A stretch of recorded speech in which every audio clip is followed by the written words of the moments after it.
Welcome to the series premiere of the Knights of Everflame, a special 8-part adventure to celebrate the launch of Pathfinder 2nd Edition. I'm Jason Bulmahn, Director of Game Design and one of the game's lead designers. I'll be your host and game master for this session, but before we begin, let's take a moment to introduce our players. We'll start over here. Hi, I'm Jeremy Stephen Walker. Hello, I'm Gina DeVivo. Hi, I'm Aki. Hello there, I'm Erika Fermina. Hi, I'm Rachel Seeley. Let's get started. Our adventure begins in the forested kingdom of Nirmathos. There, outside of the mountain city of Skelt, on the shores of the Mindspin Mountains, there is an old, creaky wagon just outside the city. Standing there, outside the wagon, is two tough-as-nail-looking soldiers. A tall, proud woman in battered old armor with silver hair pulled tight behind her head. And standing next to her is a gruff-looking dwarf holding a clipboard with a long sheaf of paper on it and a quill. Standing in front of him are a group of people. They have been sent here through various means and methods, and the dwarf starts calling out names. Iculus! Do we have an Iculus here?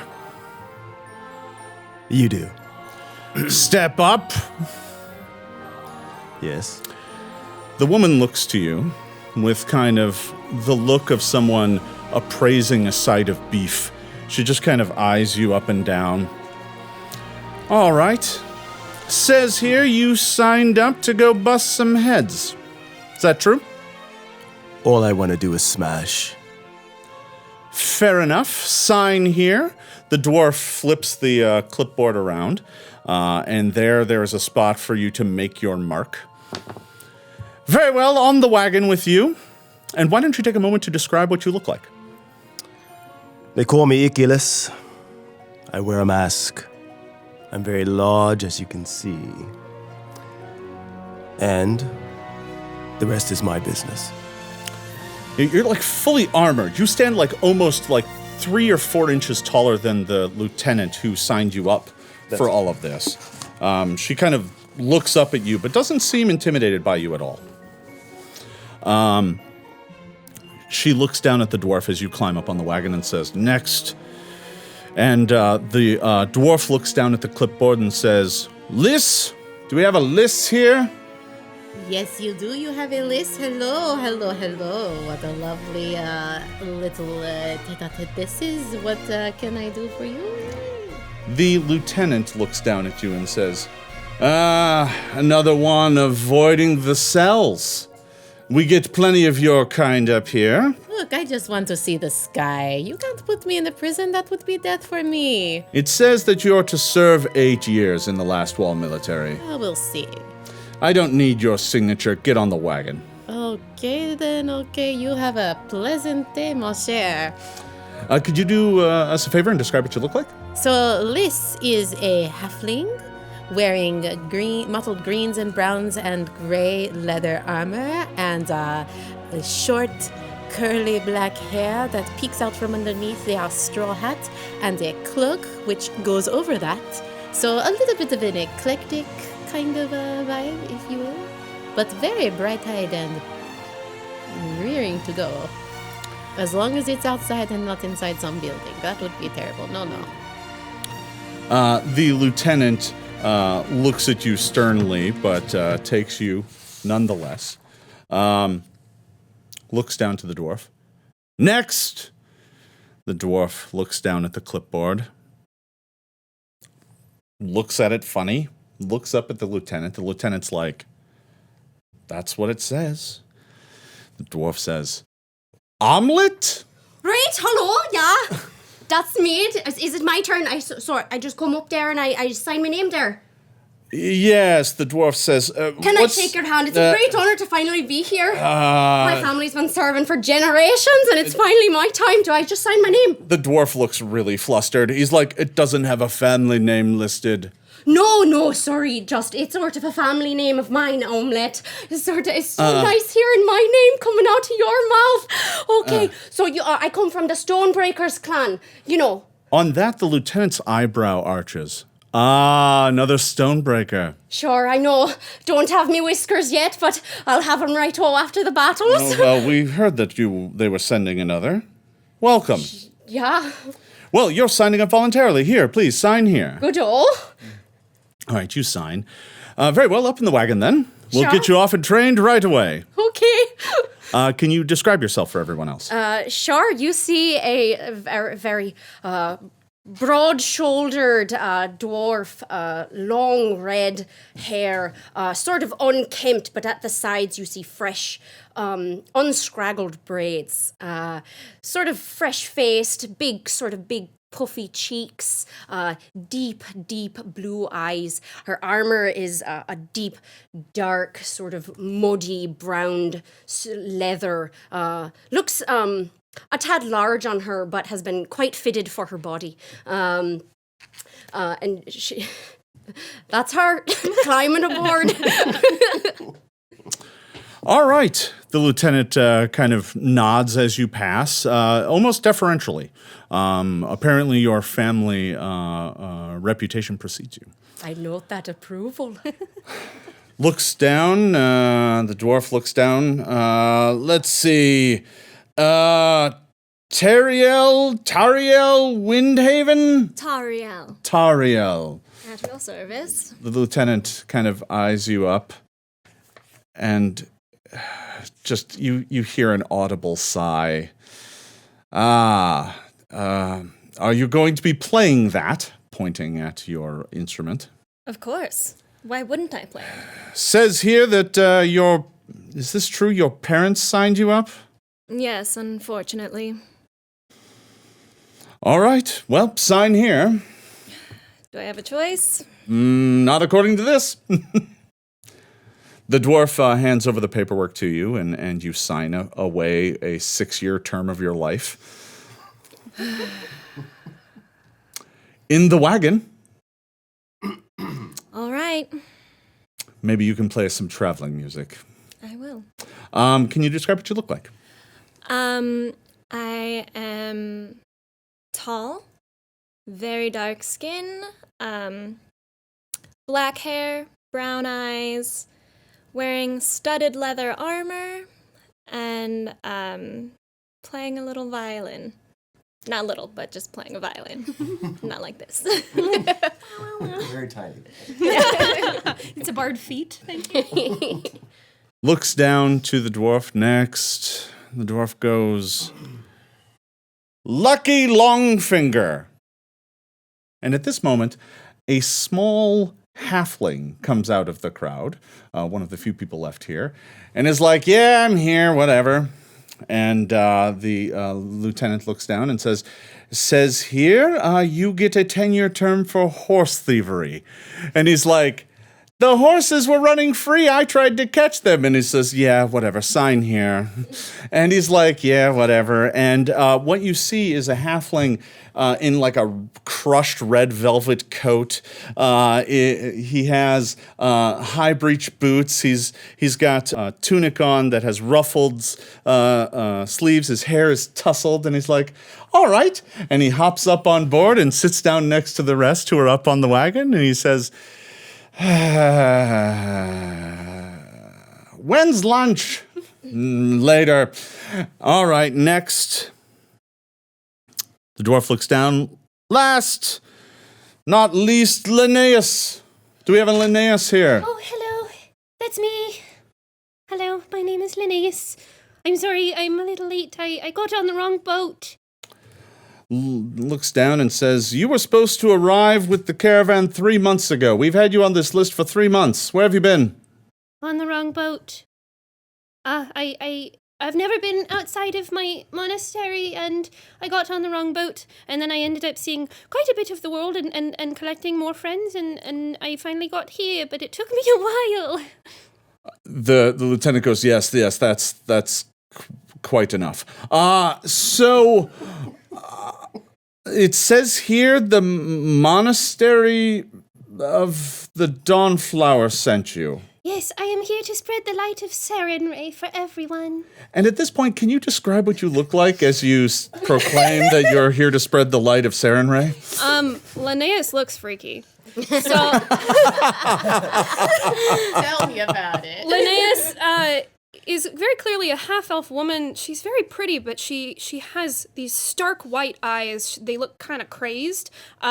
She's got these like dark purpley underskirts, and she's wearing hide armor over the top of it. But on top of her hide armor, it's covered in these iridescent beetle wings. And she's got this long white hair and this deathly pallor to her. It's kind of obvious that she's not quite half-elf. She's not quite human and also not quite alive. It's a little something else, something different. And as she kind of saunters up to the two people, a little beetle falls out of the top of her, a live beetle falls out of the top of her hide armor, and she grabs it and she goes, "Oh no, Elton, you get back in there." Lucky up in the wagon goes, "Oh. Does anyone want to change seats?" Elton's very nice, I promise. There's a seat next to me if you'd like. Oh, okay, thank you. You're gorgeous. What's all this? Do you mind if I touch? No, go ahead. This is my armor. Neat. Oh. Thanks, I made So it. who was that inside your body Oh, there? this is Elton! And she just climbs up onto over the side, not even taking the stairs. She climbs over the side of the wagon, pulls out this beetle. It's a little fig eater, and it's iridescent green and blue. And she goes, This is Elton. He's one of my friends. Right, that's so much nicer. I thought a bit of your body was falling off there. Oh, no, that's not my body. No. Is it poisonous? No, none of that's my good, beetles are alright. Do you want to see the rest of them? and she brings out this whole How handful many of beetles. got? There's 5 altogether. That one's Elton. This one's Freddie. This one's Dio. This one is George. This one is David. As you're introducing the Beatles, you notice the lieutenant and the private, the two who signed you up, they put up the back of the wagon, they slide up the back, and the two of them, you see them both look at the crop of new recruits that they have. And you're not sure whether or not they're happy about this situation or not, but they both just kind of share some knowing nods, shrug, and make their way to the buckboard in the front of the wagon where they're about to be underway. Elton's my favorite. Right, well, it's a pleasure to meet you. He's the one that likes people. Are they aware that you have a favorite? Do they ever get into fights? Oh no, they're all very peaceful. They just kind of hang out. They're my friends. They help me spread the light of Sarenrae with their iridescent wings. I talk to her through them. Oh, Sarenrae. Uh-huh. Good to have The someone dawn that flower. you can in. Sure. You see didn't the want to name sense. anyone Ringo. No, Ringo is he's over here, and she points to one of the dead beetles that she's kind of like used as armor. That's too bad. Why Ringo? Who's that? So, Lucky is picking his nails with a dagger at this point in time, looking at the six of you going, "So, who's in for what? What do you mean? Who stole what? Everybody here's a thief, right?" Oh, no. My monastery sent me to spread the light of Sarenrae to everyone. If anything, I have been sent here because something of mine was stolen. What? Oh, no. Do you need help retrieving it? What did you lose? Unfortunately, I have left it where it was, and that was in Druma. Oh, that's far away. Oh. I might visit it when I get free of this. I'm not Unfortunately, sticking you around will- too long. Didn't they say your sentence was for 10 years, though? You're serving longer than I am. Yeah. Yeah, I sure am. That's gonna be what happens. I think this is the third time I've been signed up to be in the army. I'm not sure how I feel about this one right here. You must make your family very proud. Yeah, I do. Yeah, 3 yeah. times at Lastwall. Yeah. So exciting. Oh, you're a true believer, aren't you? True believer must be. Does that mean I agree with it? That's what that means. Yeah, well, I mean, considering the duty you're about to undertake, I hope you're a true believer. Sure. What Must is do the this duty. Duty, I don't know too much about it. Oh, he's like, don't ask me. The lieutenant will probably talk all about it. They always like to talk. So, Why is it that you do not feel compelled to stay and do your time? I mean, Hang that out means and- you would be free after you are done, unless it is that you are inclined always to get into trouble. I wouldn't say that. I just think that the laws are a little arbitrary. It's fine. But listen, I'm sure you're all going to do just fine, spending the rest of your days staring at an old musty tomb. It's going to be great. I'm sure you'll love it. But me, that's not the life for me. But I'm sure it's going to be great for all of you. I'm sure it's going to be great. Good-o. And As he says that he's served 3 times, Tariel's just gonna stop playing and lean forward. So, what you're saying is that you haven't been here for serving your entire sentence each time? oh, I mean, I wouldn't want to say anything like that in front of the lieutenant. I mean, I think some things are best kept to ourselves for now. All right, well, we'll talk later. So, at that note, the wagon slowly begins trundling north. You have a long journey ahead of you.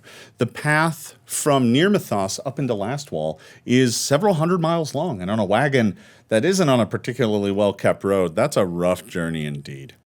So as we get started and as you make your way north, there's one thing I forgot to do here in the intro, and that's to give out hero points, because in Pathfinder, everybody gets hero points. Right. So everybody's going to get 1 hero point. I'm going to hand 3 this way, and they're coins. Mine. So you all are going to get 1 hero point. You get a hero point at the start of every session, and you get to use those for rerolls. You can spend a hero point to reroll a die, or if you ever find yourself in a dire situation and you need to stabilize because you're dying and on the brink of death, you can spend all the hero points you have left and cheat fate.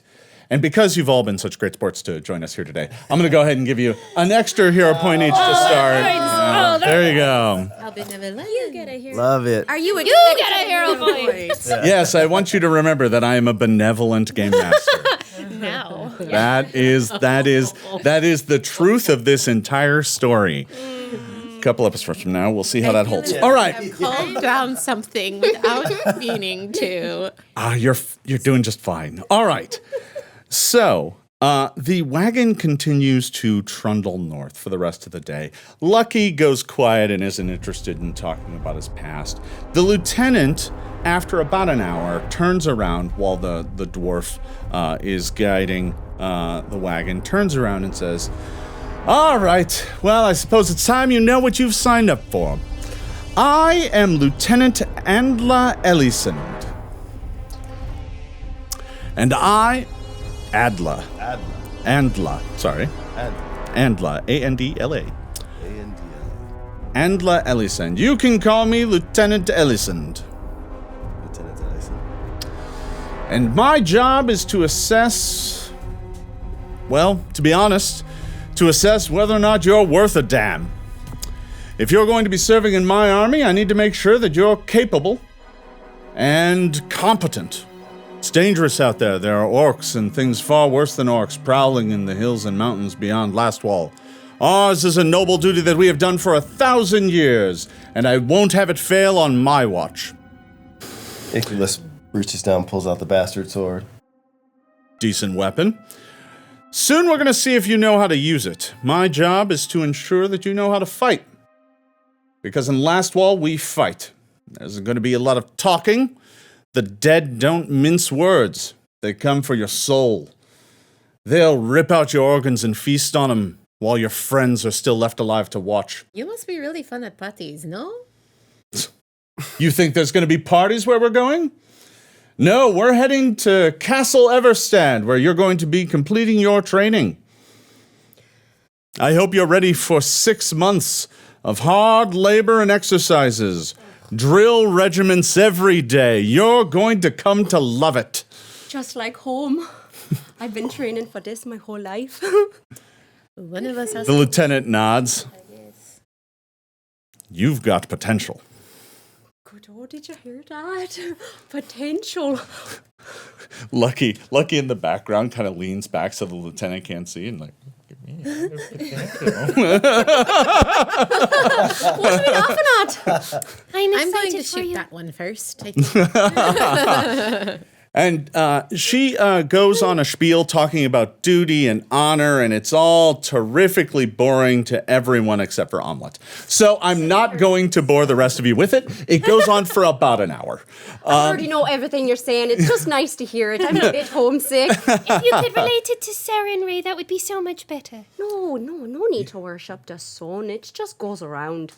You notice that the lieutenant has the holy symbol of Iomedae around her neck. Iomade is this warrior goddess who herself fought in the crusade from the lands that you're about to head to into Lastwall. You'll hear more of that story later, but you recognize the holy symbol of Iomade. After about, it's about 3 or 4 hours. You guys got picked up, but you got picked up in the afternoon. And after about 3 or 4 hours, the wagon trundles to a halt. It's getting a little late. You're still in Nirmathos. You haven't left Nirmathos yet. Nirmathos is a forested nation to the south of Lastwall, where you were all picked up, and now you're being taken up to Lastwall to serve. But she says, all right, that's about enough for today. We'll make camp here. And she looks, Private, begin to set up the camp. The rest of you, come with me. We are going on a field trip this soon, no? Okay. I've never been on a field trip before. Somehow that does not surprise me. No. Oh? Do you want to be my buddy? Yes! Okay. She looks at you. You don't need buddies. We're just going over there. Just need field trip. You always need buddy. She marches you off into a field. It's a nondescript field, and she says, all right, first thing we're going to do is see whether or not you know how to handle yourself in a fight. If you've got weapons, I suggest you draw them and make yourself ready. Right. So, the lieutenant watches you all draw your weapons and get yourself ready. If you have a shield or a blade or a sword, you can get that out for free right now, right? You're before combat. And she says, well, array yourself however you want. And what are each one of you going to do to prepare yourself for combat? I'm just going to go around the table. I want to know what you're doing. So it sounds like some of you have drawn weapons and stuff. Let's just let's start over here and we'll go around the table. Well, Ichilus is gonna get on his knees, pray to Shaylin, his deity, and bring the power of Shaylin into his sword. All right. So you have a gigantic. What is that? A bastard sword? It's Bastard huge. sword. Yeah. It's slay bastards. It is a giant weapon. Yes. All right. So you are ready to go. Omelette, what are you up to over there? Sure. Before she just sort of stands there, you can very clearly see the weapon that's on her back. It's a giant great axe. You know which weapon she's going to reach for, but before she does, you can sort of see her sort of talking into herself. She's going, it's all right, this is the moment you can do it. This is the moment you've been waiting for. This is the moment you've all been teaching me for. And I'm going to do it, and it's going to be great. She reaches forward and just straight into the air, and then settles back down. Blows the hair out of her face and gets ready, and sort of you can see her sort of shaking as she's sort of gripping the axe with great intensity. There may be a bit of anxiety in her stance, but it's confident anxiety, if that makes any sense at all. Liz? Liz has drawn their short bow. All right. And you see wound around the top of it a lavender ribbon and then some elven inscription. If any of you can read it, it says Leonor. And they have started checking the fletching on their arrows, and they are just kind of, drawing and stretching and, rolling their shoulders back, and they don't seem too bothered by the displays, but they're also not doing too much to like flare or show off or anything like that. They're just getting themselves ready. All right. Tariel. Yes. Yeah. I've loosened the my hilt that holds my rapier.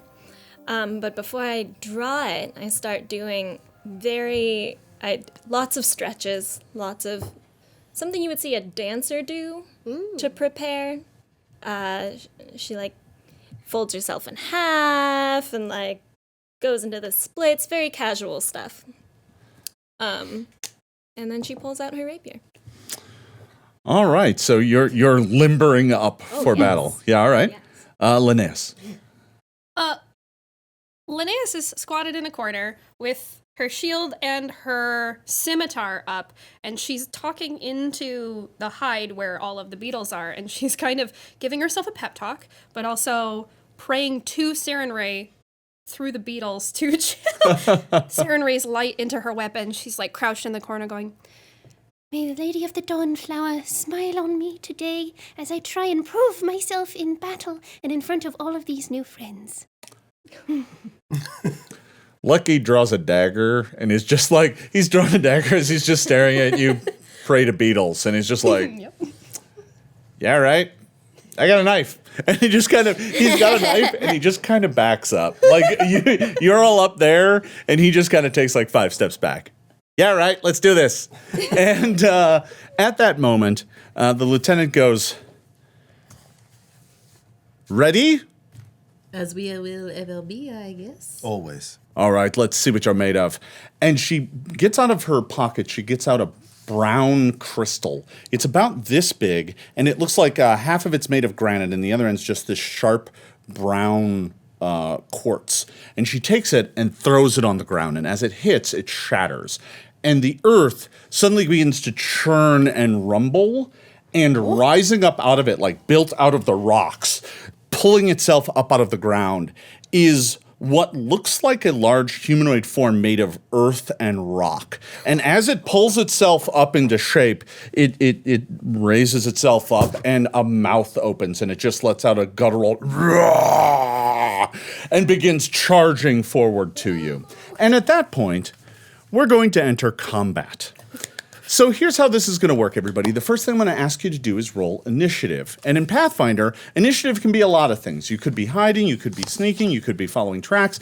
But in this case, you're just kind of in the middle of an open field waiting for a fight. So what you're going to do is roll your perception. And the perception is going to be your ability to see the fight coming and be ready for action. Mm-hmm. So everybody's going to roll a d20 and add your perception bonus to it. All I want you to do right now is roll it, add it together, and hold the number, and I'm going to go around the table and ask what it is. So go right ahead. Now, I have my perception, but I also have a +2. Is that included or is that separate? The +2 is going to be included, generally speaking. Yeah. Okay. Yeah.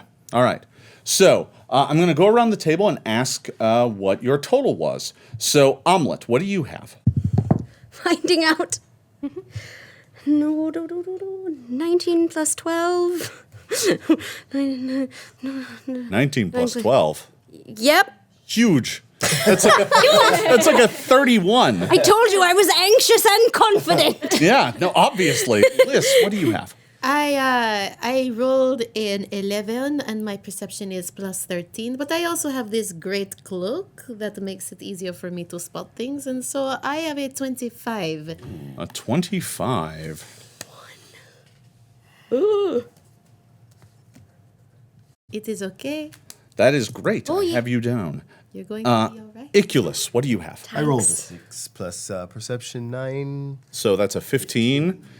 Yeah, you're busy focusing on that sword really hard. Looking at it. Yeah, no, I've got this. Toriel, what do you have? I also rolled a 6. Yeah? My perception is 10, so that would be a 16. So slightly above Iculus. Yeah, all right. And Linnaeus. Rolled a 10. I have a 12. So I had 22. 22. All right. And let me go ahead and roll for Lucky. Lucky got a 14. So that is going to come out to a 23. And last but not least, let me roll for the Elemental. Earth elementals are so awesome, I just want to say. Well, this is my first time encountering one, so. I have never had to fight one before, but we will see how this goes. All right. The Elemental is quite slow moving, but it is ready for the fight. So, Omelet, all of your preparation, all of your training has led to this moment, and now's your chance to prove yourself. The Elemental is about 20 feet away from you. It's been summoned in the middle of this field. It's just reared up out of the earth. What do you do? It's your turn. You have 3 actions. I have 3 actions, so I just want, first things first, I yell at it. You should know that my clan is called Stonebreakers. And then I run at it.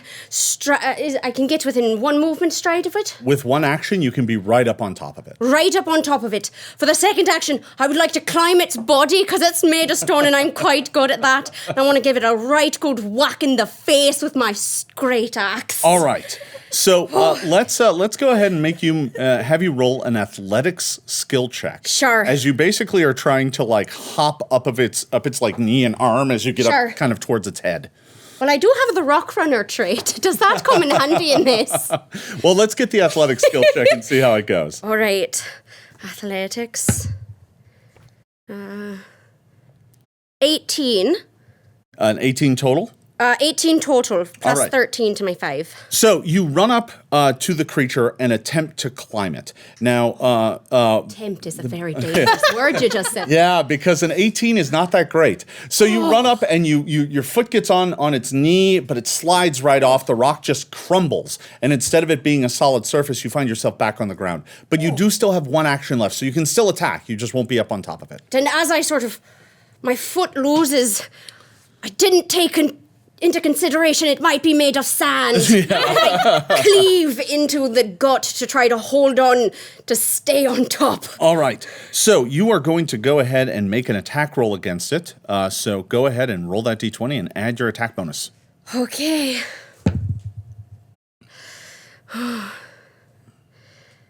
21. 21 is exactly what you needed to hit. Your axe comes slamming down into the earth elemental. Actually, no, 23. Sorry, 23. 23 is even better. That's still definitely a hit, so you're all set there. So go ahead and deal me some damage. All right, 2d12s. Oh, that's cocked. All right. Oh! 21! 21 points of damage.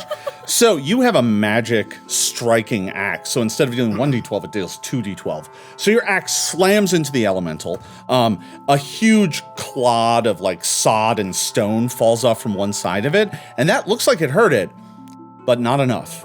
It's still standing, and it's looming up ahead in front of you right now. Well, I'm just sort of feet dangling while two hands are holding on. All right, but that is going to be the end of your turn. Next up, Liz. Liz is going to maybe back up a little bit, create some distance Sure. from this creature, and then they're going to move as far back as they can, while still being in range to take their shots. Absolutely. And then they are going to make 2 shots against this creature. This earth elemental. All right. So you stride back. You draw your bow, pull back the arrow, and let fly. Go ahead and make the attack roll. Oh, that is a natural 1 plus a 14, which is a 15. So a 15 is a failure, and a 1 demotes that down to a critical failure. Fortunately for you, there's no bad effects on a critical failure on an attack roll like this. So it's just a miss. The arrow goes soaring off in the distance. Behind the earth elemental, you can see the lieutenant kind of tilt her head and just shake. Oh dear, that looks very disappointed. I'm going to try that again. All right, so you're going to make a second attack in 1 round. Whenever you make more than 1 attack in a round, remember, you take a penalty on the second attack. Yes. You can attack as many times as you have actions, but you start taking a penalty. Yes. So this second attack is going to be at a -5. So go ahead and roll, add your normal bonus, and then subtract 5. Let's try this again, shall we? All right. Not much better. That is a 3 plus 9, which is not going to hit it at a 12. No. The arrow goes soaring past it on other sides. The private back on the wagon is just marking things on the clipboard, just... And you just so see, much training to be done. You just see Liz start to cursing at their weapon. Just like, how dare you? So Lucky gets to go now. The plucky little halfling throws his dagger at the earth elemental. He's going to participate. It's fine. And he is going to hit and deal a mighty 4 points of damage. Halfling pride. And then his second action is to move over to a nearby boulder and duck. And that's the end of his turn. Very useful. He just ran off to a corner. That looks like it might have been his only dagger. And now he's hiding. Yeah. All right. Linnaeus, it is your turn. I look at this creature that's so much bigger than me, and I'm going to use my Ray of Enfeeblement on him. Oh, no. I'm going to make a ranged spell attack. with, what is that, 17? A 17 total? Yes.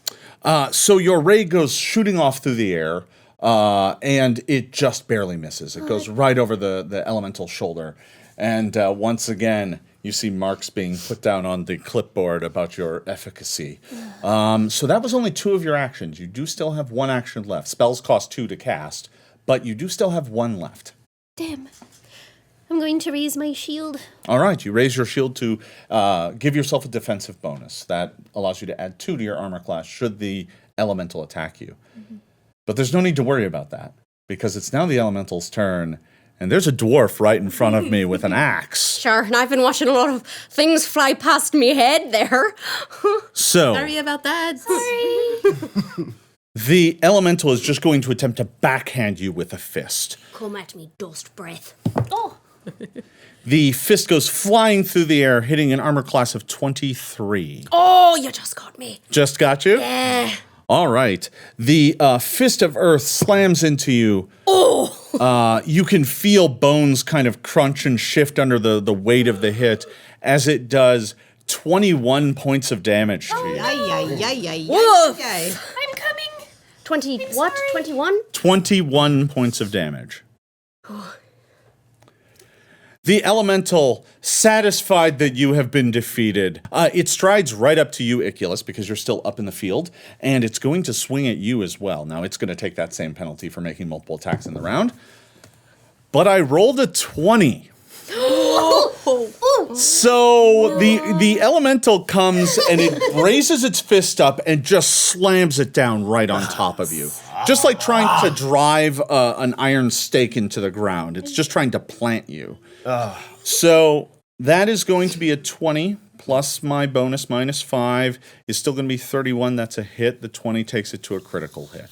So I'm going to roll my damage and then double it because that's how critical hits work. Oh my. Oh my. This sounds good. I'll avenge you. So welcome to playing Pathfinder. I'm glad that you came. We're going to need to clean up the set. No, so take 34 points of damage as he just drives you into the ground. The fist hits you so hard you're covered in dirt and earth. It's like showering earth on you as this thing just slams into you. Iculus. I'm on it. Iculus hurts. That is the end of its turn. Toriel. What is around it? This land. So you're kind of just in an open field. There's some rocks and some grass, but that's kind of it. The area that you're in is just kind of an open grassland Okay. off the side of the road. Well, Tariel points her rapier at the creature Yes. and then casts telekinetic projectile on a rock nearby. Oh, nice. Yes. All right, so you call upon your magic, and a clod of earth and rock rises up out of the ground and just zooms across the field, slamming into it. Go ahead and make the attack roll. That is a 26. A 26, a clean hit. The rock slams into it. And for a moment, you almost thought you just added more rock to it. But the rock blasts out the backside, and you clearly heard it. Go ahead and deal damage. That is 7 points of damage. 7 points of damage. All right. The creature looks like it has taken some wounds, but it's still in prime fighting form. That was 2 of your actions. You still have 1 more left. You can move into better position. You could... I might move away from it. All right. It's a good call. Yes. You back up from it because you don't want what happened to Iculus to happen to you. It's do not brutal want that. over there. No, thank you. I'm hurting. Speaking of which, Iculus, Oh no. the creature is before you. You're just gonna take that critical hit? I'm not going to just take that, no. Yeah, no. All right. no. All right, I see how this is. So what I want to do, Yeah. Iculus wants to do, is use his leg to Yeah. sweep kick the Sure.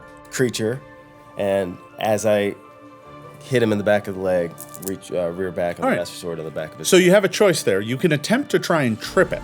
That's Yeah. going to be an athletics check. That's going to be a hard thing to do because it is a very large elemental creature. Okay. But you can try it if you want. I'm pretty athletic. All right. Why don't you go ahead and give me an athletics check? You're going to want to roll high on this. D20, yeah? Yeah.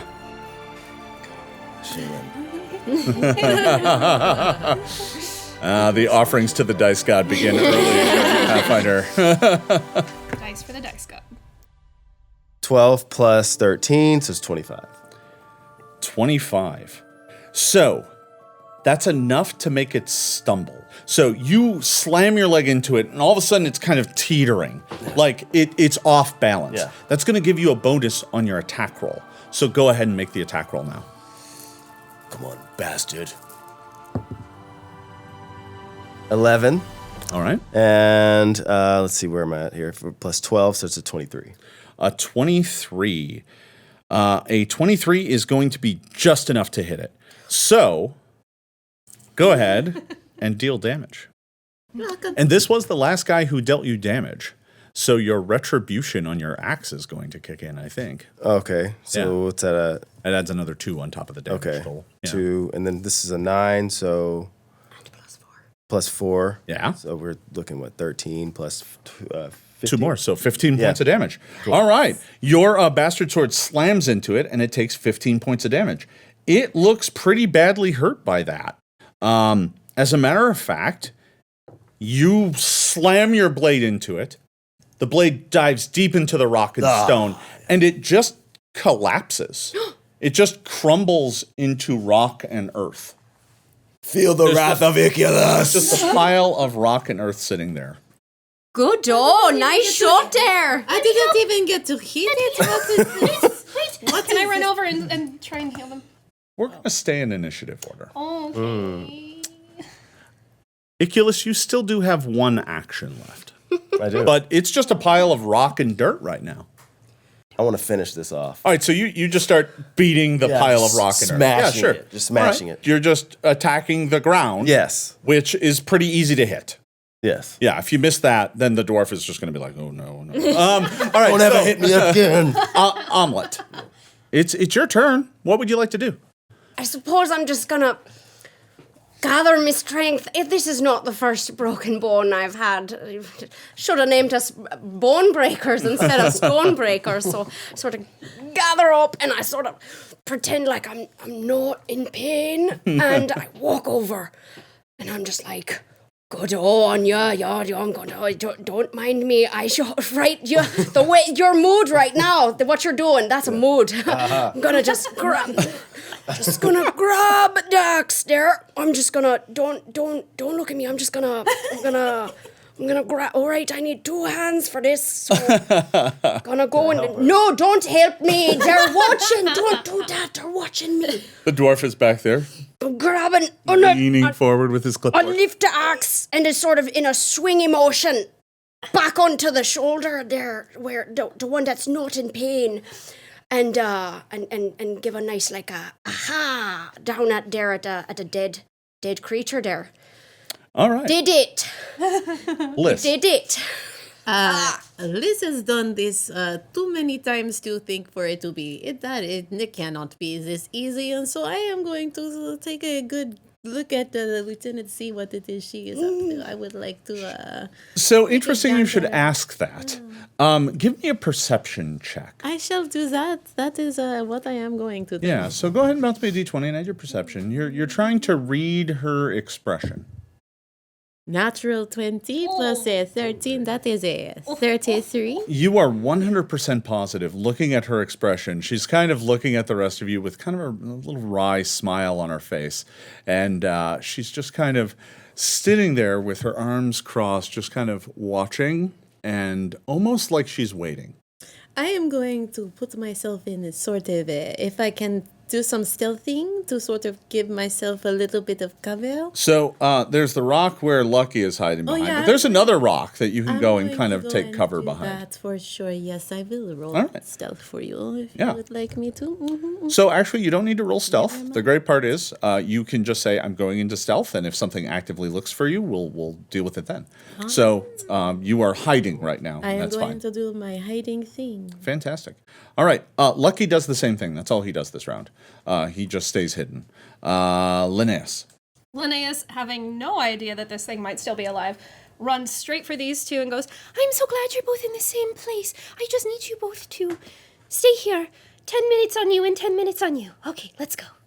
She's going to start to try and treat wounds. All right, so you like run up and break out your medical kit. That's like moving there is one action, getting out the medical kit's an action, and you start treating wounds, but that takes 10 minutes. Yes. And combat rounds, by the way, are 6 seconds. So you're only talking about 100 rounds before that check will be made. So that's round 1. Yep. We'll put a mark down. She doesn't know. That's great. All right. Yeah, no, it's perfect. So as this is happening, the two of you are standing there looking at her, getting your wounds bound. The rest of you can see this happen. Rising up behind them out of the ground is the elemental. The pile of rock is still there. It's just now it's rising up behind you. And it rises up out of the ground, takes its fist, and just attempts to bring it right down on top of Omelet. Oh. What did I do? All right. You're a melee fighter. That's how it goes. It's true. No? So What you hit? a 14 plus 16 is going to be a 30. Well, that definitely hits. It doesn't exceed your armor class by 10, though, right? 22. 22. So it's not a critical hit. No. So that's fortunate. But it is definitely a solid hit. And Sure. that fist is going to slam into you for 15 points of damage. That's okay. That's part of the test. See how much damage you can take. Now, Iculus, I do want to remind you that you have a reaction that you can use. She is within range, and so is it. So you could use your liberating step to prevent some of that damage if you wanted to. Yeah, sure. Yeah. All right. All right, so... Well, the healing that she did, is that... Yeah, that's not effective yet because Okay. it takes 10 it takes 10 minutes. Okay. So that's barely started yet. Okay. So instead what you can do is call upon your reaction to heal or prevent some of the damage to her with your liberating step. It allows her to kind of step out of the way and avoid some of the damage. Jason, Yes. I am a battle medic, so I can do this in battle, right? Oh yeah, you could do that. Yeah, but you didn't know, so I thought you were going into the 10 minute version. Yeah, all right. She was. But next round you can totally use it as battle medic. Excellent. Yeah, absolutely. So you can use liberating step. That's your reaction for the round, but you don't have anything else to spend it on. Yeah. And in this case, Omelet, you will take I believe it's your level +2 less damage, so it's going to be 7 less damage. Oh, that's so nice. I do what I can. Yeah, what Noble creature. The way that works is you're able to call out the blessings of Shellen, and you are inspired to dodge out of the way. And the blow kind of misses you a bit, so you take 7 less damage. So the other good shoulder gets a nice whacking. Yeah. Unfortunately, the elemental does have one more action this round, so it's going to attack again. Me. It does seem intent upon hitting you. Yeah. I did swear at it a little. You did. You did. Sure. So I only took 7 damage that last round. You did only take 7 damage. And this second attack is going to be a 23, which is going to hit, and is going to do another 18 points of damage. Sure. Well, it was nice living out my family legacy. No, wait! I'll heal you. Just wait a moment, please. Sure, 100 rounds I can last. Only 99 more of those to go. I'm so close. Tariel. Oh, how many actions is it to switch a weapon? So it depends. If you want to put away the weapon, that would be 1 action to put the weapon away, 1 action to draw a weapon. You can just drop the weapon for free and then draw the other weapon, which would only cost you 1. But then your weapon's on the ground. The choice is yours. Ooh, I'm not crazy about either of those. So I'm just gonna keep throwing more rocks at it using telekinetic projectile. All right, and that's a cantrip for you, It right? is a cantrip. Which means you can cast it as much as you want today. Yes, I can. All right, And I will. All right. Go ahead and make an attack roll. That is 21 to hit. 21 will hit. Great. For 8 points of damage. That looks like it hurt it, right? Chunks of rock and earth go flying off of it as your stone strikes it. You do still have an action, so you could put your weapon away if you wanted to draw the next weapon. Yeah, I think I'm going to just go ahead and put my rapier away. All right. Not interested in running up there and trying to poke it? Definitely not. All right. Iculus. It is your turn.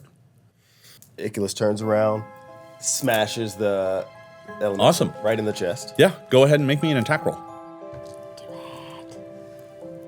Calls upon Shaylin first. Shaylin, touch my sword, and then if I can smash this elemental and save us all. 10 plus 12, 22. That is going to hit. Yeah. So go ahead and roll damage. This is just going to be the D12 plus 4 this time around. So you rolled a 5? Yes. So total of 9. All right. It has taken 64 points of damage, but it is still standing. It looks like the magic that is holding it together is slowly starting to come apart, though. Like parts of it are like falling, and then they hover in the magic and then pull back to it. The magic that's holding it together is starting to come undone, but you're not quite there. That's still That one was action? one action. You still have 2 more. Still 2 more actions. I'd like to hack into. I'm gonna aim for the chest. Sure. And then one just body blow punch. All right. So what you're going to do is go ahead and make the attack with the blade. Okay. And I'll describe how this works, because you can totally do what you're describing. So go ahead and make the attack. 17. Oh, that's plus, very good. What is it? What am I doing? First 12? 17 plus 29. 12, but it's going to be minus 5 because it's your second attack. 22. So it's going to be a 24, which is still a hit. Go ahead and roll damage. It's another D12 plus 4.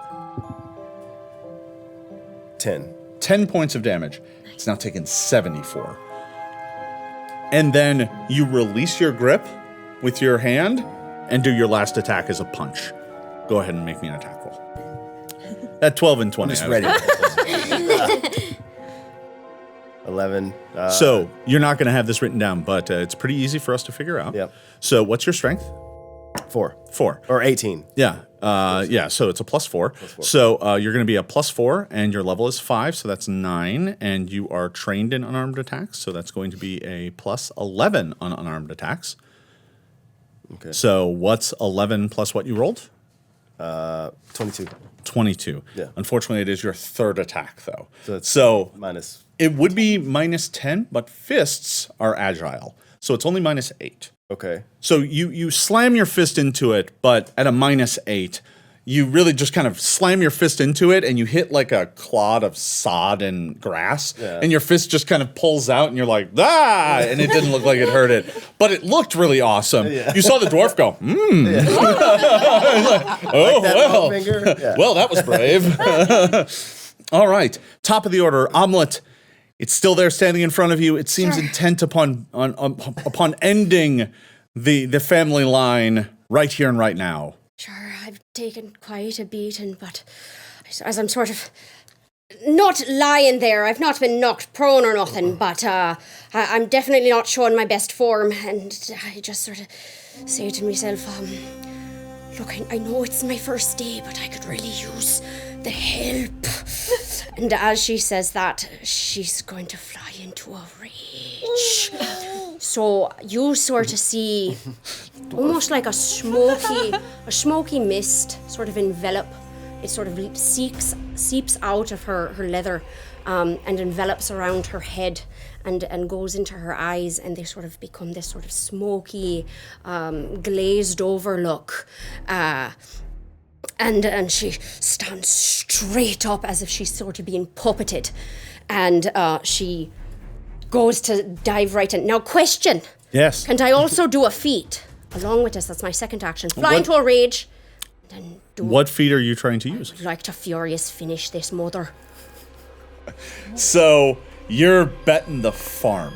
Yeah, this is my first day. You can totally do this. So what Furious Finish allows you to do, it allows you to expend all of your rage in one attack. Yeah. Rage lasts for 10 rounds normally. Sure, maximum But 10. if you Furious Finish, your rage immediately ends. So you go into a rage and then you're immediately ending it for a plus 10 bonus to damage. Sure. If So right now, if you this is a success, that'd be an extra 12 damage I'm doing because of the first rage. It is. And before you roll, I do want to remind you, you have hero points just in case. I know. Got to make a good impression here. I know. So, make the attack roll. You can do this. No, I'm re-rolling that. Hero points. Mwah. So, hand that coin down this way. Right. Passing. Thank you. Come on. You can't let me down. I'm literally, my whole family's watching.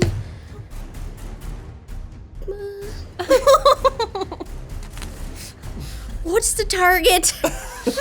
What did you roll? Right. 9. What a 23. 23 Does it hit? I don't. is a hit. All right. So you are going to go ahead and roll. What is that? 2D. 2d12s plus 4 plus 12. That sounds about right. Sure. So Do it, 2D12 plus 16. Oh, that's an 18 on the dice there. Plus 16. I'm too overwhelmed right now to do the math, but you tell me how that goes. You deal 34 points of damage. 34. Right. Okay, do you want me to tell you what happens or do you want to do it? I'm too excited. My heart's pounding.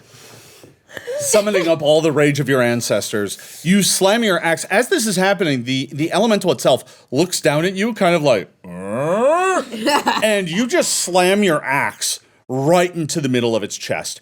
And with a crack, it almost sounds like thunder because you hit like a solid piece of granite that was in the middle of it. You just split that in half, and the elemental just... Its mouth first starts to crumble, then its head slowly falls to sand. Unlike the last time where it fell apart in chunks, almost as if it was diving into the ground, this time it literally just comes to pieces. It's all of its body pieces just slowly fall away, and it crumbles to the ground.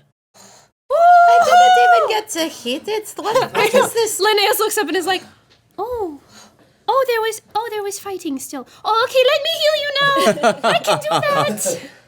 Yes, okay, all right, you sit here. For a I'm going to treat moment, wounds. you probably might see this.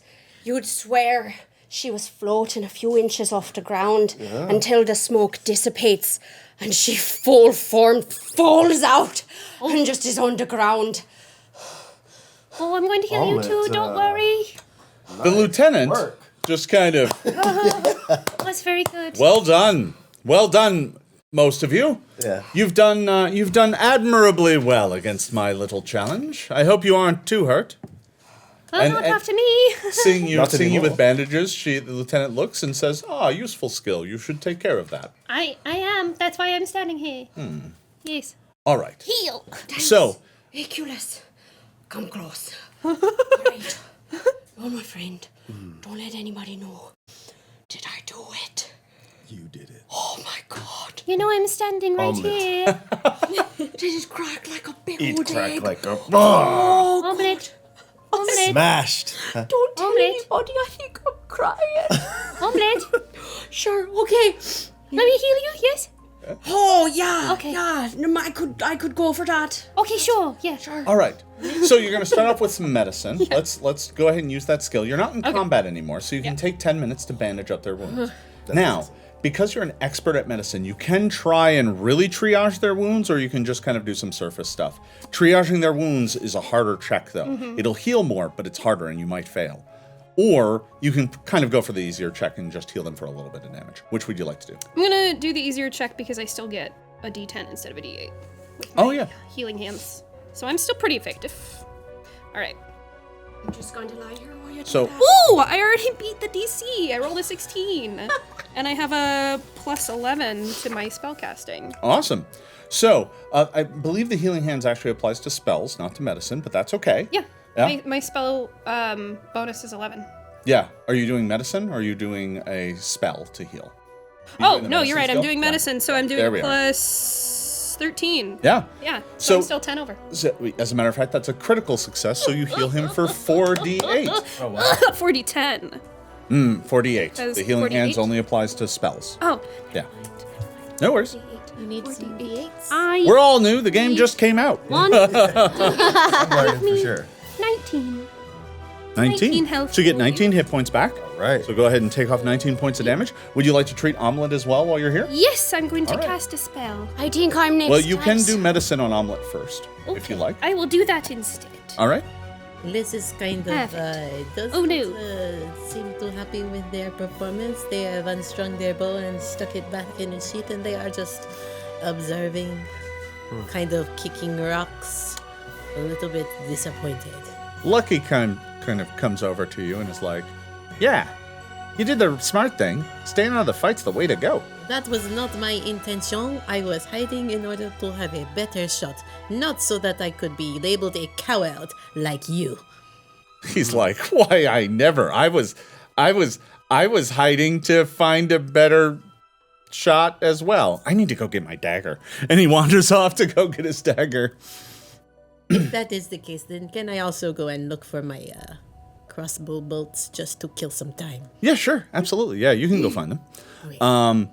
All right, so did you roll another 16. medicine check? You got a 16? I did. 16 is just enough, so you heal 2d8. For you get 7 points, but I'm also... Thanks so much. Well, I'm going to give you another heal because you are so low on health. So we are going to cast it at first level to give you 1d10. I knew everyone So, would be the healing. great part about that is because you're not in a fight and you don't have to worry about healing anyone else, you could spend all 3 actions and heal everyone for 1d10. I'm going to do that instead. Very I'm going to do that one instead, definitely. Okay. And is this a heal out of a wand, or is this a heal out of the staff, or is this a Out heal of my staff. I am Alright. going to heal out of my staff. All right. Ba-do-do-ba-do. Bow. 7. All right. Everybody regains 7 hit points. Anyone who was damaged regains 7. Oh, 8, because I have a +1. Oh, Oh, nice. Lovely. It's Oh, yeah, as because well. of the staff, yeah. Yes. and that's on top of what? That's on top of everything else. Love Yep. it. You can't go above your max, but you can be healed back up to full. Okay. I'm useful. I'm just Nice. dusting the dirt Feeling off my better? boots. Iculus feels way better. Oh, perfect. I have stuck my lost crossbow shortbow bolts back into theirs. She's with the air. All right. With the bolt. Well, the lieutenant comes over to the two of you as you're kind of picking up gear and stuff and says, never worry, we'll get your skills up to snuff. You gave it a good try. It happens to all of us. Thank you. I appreciate the vote of confidence. But I'm actually quite good at this.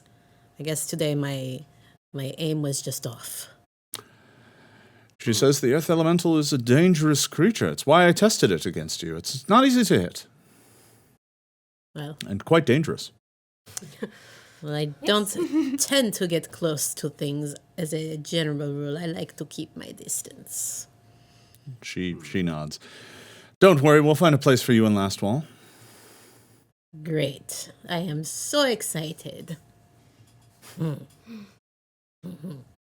She just looks over the two of you and is just like, just kind of nods and returns to the wagon. The dwarf is busy setting up camp, and he has put down a cook pit. He's kind of broke out, a cook fire and got a kettle going, and he's lit a fire. And by the time all of the healing is done and you've done all the medicine, he's already like slicing up potatoes and onions and stuff and throwing it in the pot with some water. And he's like, gather around. We're gonna have ourselves a stew. The lieutenant nods, and she kind of wanders off to go like sharpen her blade, and it looks like she's off kind of doing some prayers. So the lieutenant, or sorry, the private goes, yeah, hey, by the way, I didn't introduce myself. I'm Private Carr. Car? Sure. Yeah. Lenham. You can call me Lenham though when the lieutenant isn't around. Lennon? Lenham. Oh, okay. Not as cool, but that's fine. Car. Lenim. Yeah, I pretty much get to do all the grunt work. But hey, welcome aboard. We're happy to have you. Listen, the lieutenant's really, she's got a long sword driven up her backside, if you know what I mean. She's Is she okay? no. That's a figure of speech. Oh. Figure of speech. Yeah. No, she just believes in the cause of Lastwall, and it's a good cause. It's a good cause. Sure it is. Yeah, no, it's great. Yeah, no, I mean you're gonna go serve in one of the greatest armies ever. It's the army that took down the Whispering Tyrant. It's the army that put him away forever. I don't know who that is. Oh, we'll tell you all about it. You don't know the story of the 3 armies and the Shining Crusade. So Some of us have better things to study. I lived in a monastery. 1,000 years You ago. know, you can study more than one subject here, Can. Oh, I have? Good, oh. 1,000 years ago, the Whispering Tyrant, a terrible lich, ravaged these lands, slaying children, killing their mothers, killing their fathers, raising them up as his zombies and ghouls. He ravaged these lands. He nearly killed us all, nearly put an end to the living life in all of Avestan.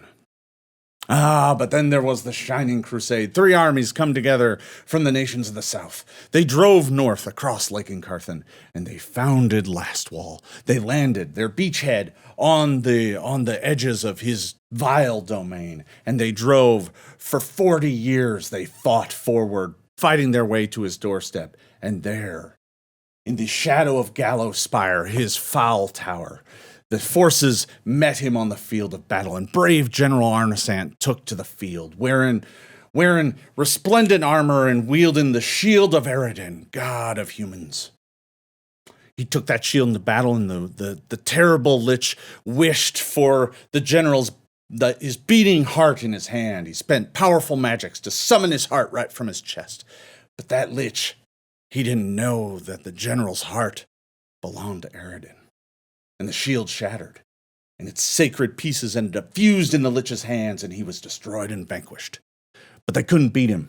Liches, you see, they're sneaky. They come back. So they sealed him up under his tower. And they founded Lastwall to keep an eye on it. Make sure that mean old lich stays dead. And that's where you're going. You're gonna serve. It's been 1,000 years we've been watching that tomb. It gets kind of boring, but he's still down there. It's important that we keep an eye on him, make sure that he doesn't get out. How would he get out? Bro, I don't know. Nobody knows, but we got to keep an eye on him. He's terribly powerful. He could get out at any time. Oh, that sounds spooky. At least that's what they tell us. It's been 1,000 years. I'm really all that worried about it. How are they sure that he's still down there? Well, I figure if he wasn't, he'd be out here killing all of us, wouldn't he? Well, how do you know he's not out here? Well, that's a grim thought. Sorry. Don't want to go open and find out. Well, no. I can't say I'm not glad to see you, because I know you ain't exactly excited to be here, but I'm excited to have you. I really am. Yeah, I can tell. You're one of us. It's gonna bring be great. Sarenrae's light right into the tomb. That's fantastic. And a heavy swing. So. It's grim times here in Lastwall, I got to admit. Strange things are happening. The lieutenant will tell you more about it, but Strange. yeah, it's been a weird summer. It's been Volumus, the port city, has been having strange fires. Rosslar's coffer, we're about to pass it probably tomorrow, but we ain't gonna go near it. Something terrible happened there about 2 months ago. Like what? Well, we don't rightly know. They ain't telling me about it. I'm just a private. They don't tell me what happened there. But everybody in that town is dead. Oh, It no. seems like a nice little mystery to me. You see, I tend to be curious about those kinds of things as a general rule, but if we do decide to go about taking a peek, I think my skills might be useful there. He's like, if I know the lieutenant, we're gonna pull a wide arc around Rosslar's coffer. We're not allowed to go there. That is unfortunate. Apparently the military's been sending folks there to try and find out what's happening, but, well, they ain't telling little grunts like me. Are they coming back? Who? The troops that you're sending. Oh They yeah, coming no, back? we've I guess I don't really That's think it's good. been killing more people. Some sort of terrible calamity happened. We're not really sure, but No, don't say that. That's bad luck there. Don't. I got a good feeling about it. You said it's been quite grim. Well, look at that. We got some beautiful music player. Oh, thank you. Would you like to play some music? I've been dying to hear some. Oh, I don't get to hear music very I often. love the arts. the dwarf nods. He's like, yeah, let's have a song. You don't have to ask me twice. All right. So if you'd like to perform, let's see how well you do. Why don't you give me a perform check? Okay. If you insist.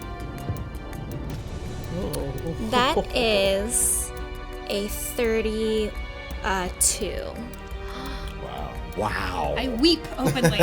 So, what do you want to sing about, or play? What's the song? Kind of? Is it an up-tempo song? Is it a grim song? It is an up-tempo song. All right. But the origins of it are really kind of sad. All right, so it's got some kind of low, dirgy notes, and by the end, you look over to the private, and he's chopping up onions, and he's just like, it's the onions. I swear, it's the onions. I'm just crying. Just giving them a knowing nod, like, yeah, I know. It's beautiful. See, that's what I'm talking about. The sweetness. That's a sad song, and you made it beautiful and happy. That's what we're going to do. We're going to go to dark, sad places, and we're going to make them happy again. Oh, I love that. I believe it. I'm a true believer. That's what they said when I climbed on the cart. True believer. Oh. Well, one of us has to be, and if it's going to be anyone, I am glad it is the young among us. No, I know. And she sort of self-consciously grabs at her You don't whiskerless understand. face. No, you are beautiful just as you are. You don't have to worry about a thing. Thanks. Yeah, no, I was a bit nervous. Hell of a fighter as well. Really? You think so? Coming from you, that's quite an honour, you and all your fancy get up. At this point in time, the lieutenant's kind of come back, overhears your conversation, and says, "Well, I'll be the judge of that." And looks to the private and says, "Is supper ready?" And the private goes, "Yes. Sorry, Lieutenant. I'm almost done. And he's wiping the tears away from his eyes from your beautiful song, and he finishes putting the last of the potatoes in, and it stews for a bit. And it smells good enough. You see him reach into a pouch and get out some salt and some spices and throw them in there, but it's by no means fine food. Lucky is kind of turning up his nose at it. He's like, "Ugh, vegetable stew," and he's like, "It's fine. Raises fine growing dwarves." And What a feast. so the private car spoons out the stew to all of you, and you all enjoy a meal together on the road. I am never going to be mad at stew. Stew is delicious. I've never seen a stew that looks like this. Neither have I, frankly. It looks like this when I make it. We'll out have seconds. He kind of tips the pot. There's a bit more. There you go. He gives you another ladle. Can I have a little? Yes, absolutely. And you're served down a meal. You break bread with the lieutenant and the private, and well, Lucky's there as well. Although he's kind of put his bowl on a rock and is just kind of staring at it. It's a little tangy. It's actually not incredibly well cooked. Like, he didn't leave it on the fire really all that long. The potatoes are a little bit underboiled, but It's the dwarven way. They're harder to chew that way. Oh, the challenge. Yeah. I see. Gotta have some snap in them. It's a strong jaw. It's almost like the way some people like to eat a noodle, it should bite back. The lieutenant shakes her head. Enjoy your meal. Get some rest. We're going to be pulling out early in the morning. We have many, many miles before Castle Everstand. With that, the lieutenant goes and starts putting up a small tent. You are all provided bedrolls and blankets, but no tents. Fortunately, the weather's fine enough. It's late summer, early autumn in Nirmathos, so the colors are out. And the nights do get a bit chill, but it's not nothing you can't handle. So you're able to all bed down and get a pleasant night's rest. So you wake up the next morning. You're able to do all of your preparations. You get all of everything you spent. You get back. So if you spend spells or uses of your things, you're able to spend time re-preparing spells and re-preparing your staff and everything like that, so it has full charges. Is my life points back? Healing? Yeah. You do get back some hit points. Okay, just some. Yeah, you get back because you can't sleep in very comfortable environment. You get back a number equal to your level. Not quite used to sleeping outside, so... Yeah, no, you usually have a nice hard rock to sleep on. This soft grass is no good. And on top of that, a bedroll, so... Well, you could just throw the bedroll to someone else. Is it too cushy for you? There were some rocks over there that I hid behind. You could have slept on one of those. I'll All take you your had to do bedroll. was say so. It felt rude to sort of not accept from the lieutenant. I'm pretty sure she understands the cultural differences. I mean, she is traveling with dwarf, no? She might have been impressed.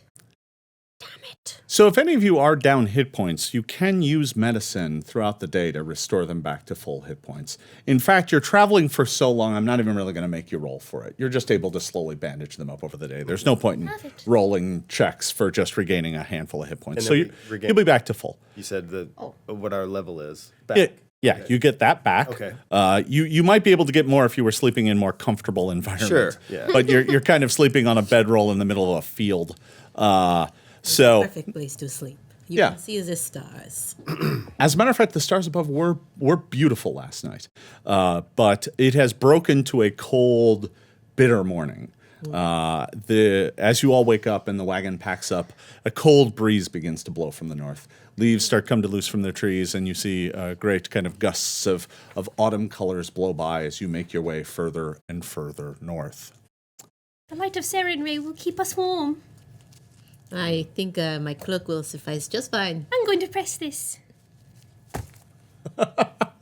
You're gathering leaves, and as the wagon trundles north, you reach a point where you're approaching the border, and you can hear the lieutenant talk to the private. All right, we're taking the side road. We're avoiding Rossler's coffer. We're going nowhere near there. It's orders. And the wagon turns to the west and begins to do a long arc away from the village. I'm missing out on an adventure. Was there something down there that we could see? The lieutenant looks back over you. That's above your pay grade. I heard something bad happened. Are we getting paid? Are we getting paid? He said Not yet. You have to complete your training first. The lieutenant looks at Oh, you. can I send my payment back to the monastery?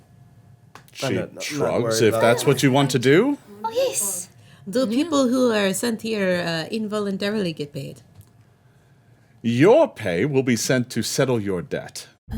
But I do not have a debt. Do I have a debt? She turns to the dwarf and shrugs, and he looks down, and our paperwork doesn't say, but they'll know at Castle Everstand. If that bastard has somehow managed to incur a debt upon me, I will finish him when I see him again. You sure you want to say that in front of the guards? I am happy to come back if it means I have wrought my vengeance. The lucky looks at you, and he's back to picking his fingernails with his knife, and he's like, vendetta, huh? Yeah, I like the cut of your jib. Only against this particular person. I'm not here for the money. You thinking about a little knife work, or I do not need the help. maybe a garrote? Oh, How that about you sounds could interesting. desist in speaking? You are scaring me. You said you're not here Poison, for the money. then. What are you here for if you're not here for the money? I told you already. Smash things. Or just fight, just punch a lot of things? No, not yet. But that's what you want. That's what I want, yes. Have you trained long? Well, let's just say that's my business. Sure, but I was asking your business, and I would like to know your business if you're willing to give it up. I'm not. Sure. Okay. So, to be clear, you slept with the mask on all night. You have not taken it off yet. All right. Does it get very sweaty under there? It stinks. Oh, I'm sorry. Do you ever just clean it? Do you ever take it off to clean it? How You know long- what you look like? That's my business. He's not about giving his business up. No, I guess I already not. asked. Oh. And I'm guessing that we are the ones that have to suffer from this smell that might be permeating all of the... Well, the Well, upside is the wagon is trundling along. So Hang on now. So, you know, as long as you keep forward momentum, he's always downwind. You may want to just stick a little rag under there. Do you have something? We could collect Yes, some of course. flowers. And she like rips off part of her tunic. She's like, there. So kind you are. Oh, thank you. It's like I'll have to check the equipment chapter to see if we have mints. No, you can keep it. Okay. Wrap some leaves under there. Yeah, we might be Yes, able to try find that. you some flowers Just, you know, as well. stick it up in there and just, yeah. So that is actually a very traditional remedy. You can get a small pouch and fill it with herbs and flowers, and then at least you're smelling something Jasmine. nice. It's nice, right? Jasmine, I'm going to go collect more. please. Yep, I'll collect a whole pouch for you and one for me. So the wagon begins a slow trundle, kind of off on a rather bumpy. it almost looks like a game trail. This isn't the proper road. You left the proper road. And off in the distance to the east, you can see what looks to be like the burnt out ruins of a town. It's far away. It's kind of on the distance. There's no smoke or anything coming from it. Whatever happened there happened quite some time ago. But it looks like a ruin. And the lieutenant says, yeah, I see you gawking, but that's none of your business. That's Lastwall business, and maybe once you're trained and sworn in, you'll be let in on what's going on. But for now, trainees, keep your eyes forward. Is there anyone to help there? She looks back at you. There's no one there left to help. Oh, that's sad. No survivors. Was it a fire? We don't know. Oh, that's bad. Bad times. The private looks back. Yeah, I told you. Yeah, bad things happening. Why, I heard rumors, and the lieutenant looks at him. Silence. They're trainees. They're not knights. Could be. The wagon continues to trundle forward. This is so difficult.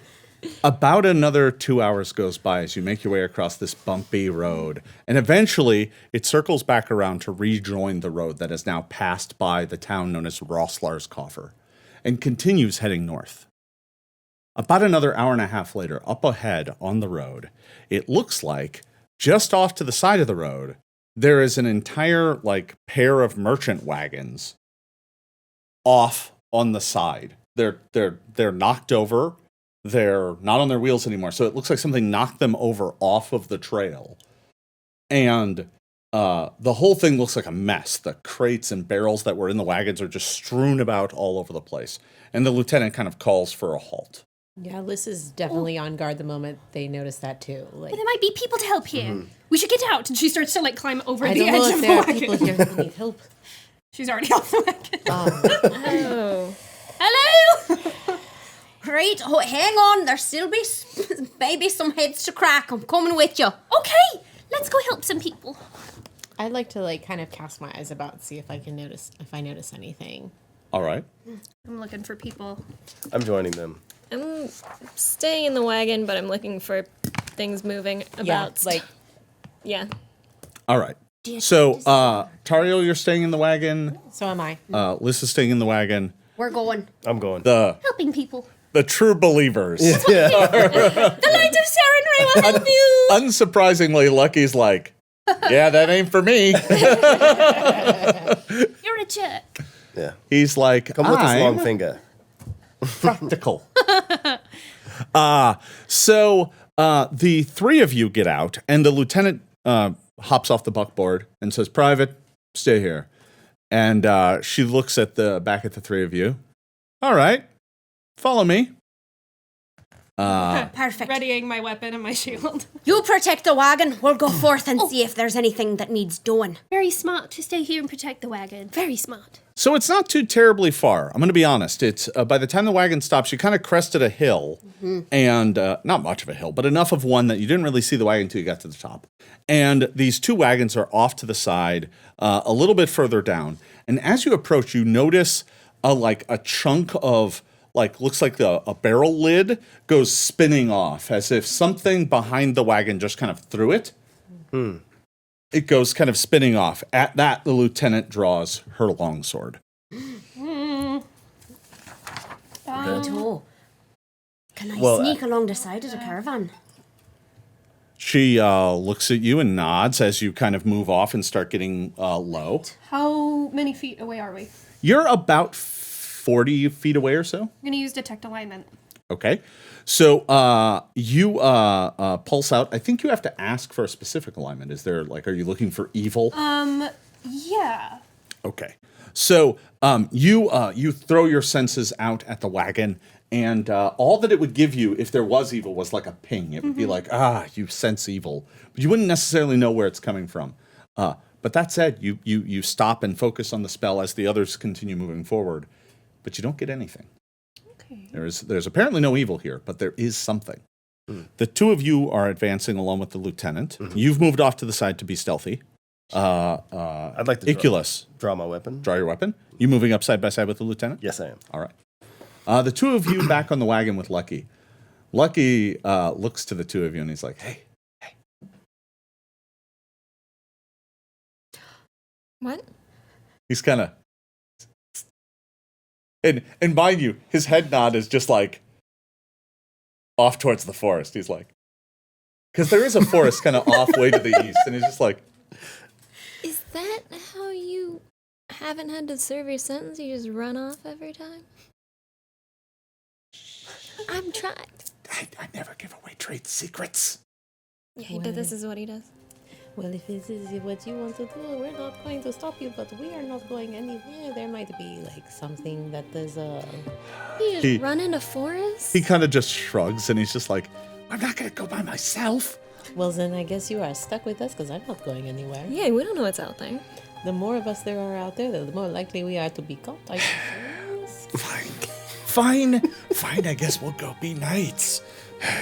And he just looks frustrated. So... It seems to me that you could use a bit of rehabilitation. I'm fine the way I am.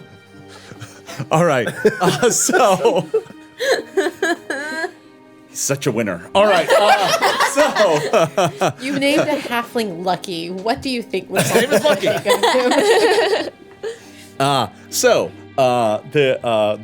The four of you are approaching. You're a little bit further behind. You and the lieutenant are heading straight toward it, and you're kind of flanking off to the side.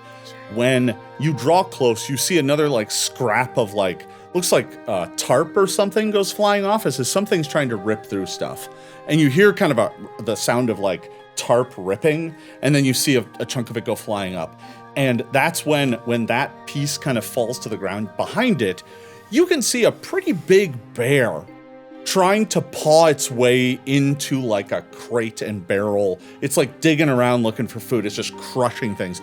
This bear's huge, and the only way you didn't see it was because the wagon was tipped fully up on its side and it was behind it. That said, the bear sees you and snarls. At that, I'm going to need everyone to roll initiative. I would like to use this moment to use my scout's warning to give everyone +1. All right. Their initiative. Oh, very nice. All right. So you sense that you're like, something's not right here. Watch out! And everybody gets a +1. And I do want to say this, Omelet, you may roll stealth instead of perception if you want. If you do, you will start the fight off hidden. Sure. Okay. Yeah, sure, I'll go for it. Assuming you roll pretty well. Yeah. Yeah, I mean, you have to roll pretty well. But if you do, you'll start the fight off hidden. No, well, my initiative's better the other way around, but I did say that I was sneaking, so I'm gonna roll that. All right. Can I get everyone to roll perception otherwise? So, hypothetically speaking, Yeah. were I to roll a 1 on initiative, That would be a very bad initiative. Yeah. but that's not gonna like No, it's cost not a me critical failure or turn- anything. Okay, No, good. initiative is just a I mean, roll. technically it's Yeah. a 2. How far away is the bear? Well, From you and the lieutenant, only about 30 feet. 30 feet. Okay. Yeah. So roll an initiative. Yep, go ahead. And that's going to be a perception check for you. Okay. Right? So, Yeah. Okay. let me roll for the bear here. That's not bad. Much better. The bear. 19. That's not bad. Ooh. What'd you get? 19. Oh, that's not bad. We'll see. Omelet, Could be worse. Omelet, what's your stealth check? That's a 19, 8 on the die. 19. All right. So you're hiding with a 19. Liz, what do you got? Liz got a 21. Liz. 21. Lucky. Let me roll for him.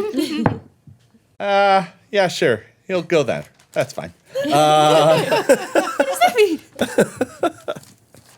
It's not going to do anything. So, I rolled his initiative just so that I can know when he can be like, what are you When he doing? hides? Yeah, when he hides. Linnaeus. 14. 14. Tariel. 23. Ooh. 23. That's very good. Bound. Iculus. 24. 24. Oh. And let me roll one last die for the lieutenant. And the lieutenant's going to go on 30. So, the lieutenant goes first. The moment she sees the bear, she holds her arm out. Her sword is drawn. She does an action called sudden charge. She spends 2 move actions to run up to the other side of the bear. She kind of dives around it and slashes at it with her longsword. She is going to hit, and her magic blade is going to bite into the bear, dealing a grand total of, let's see, that's 21 points of damage. Oh, we are going to eat well tonight, eh?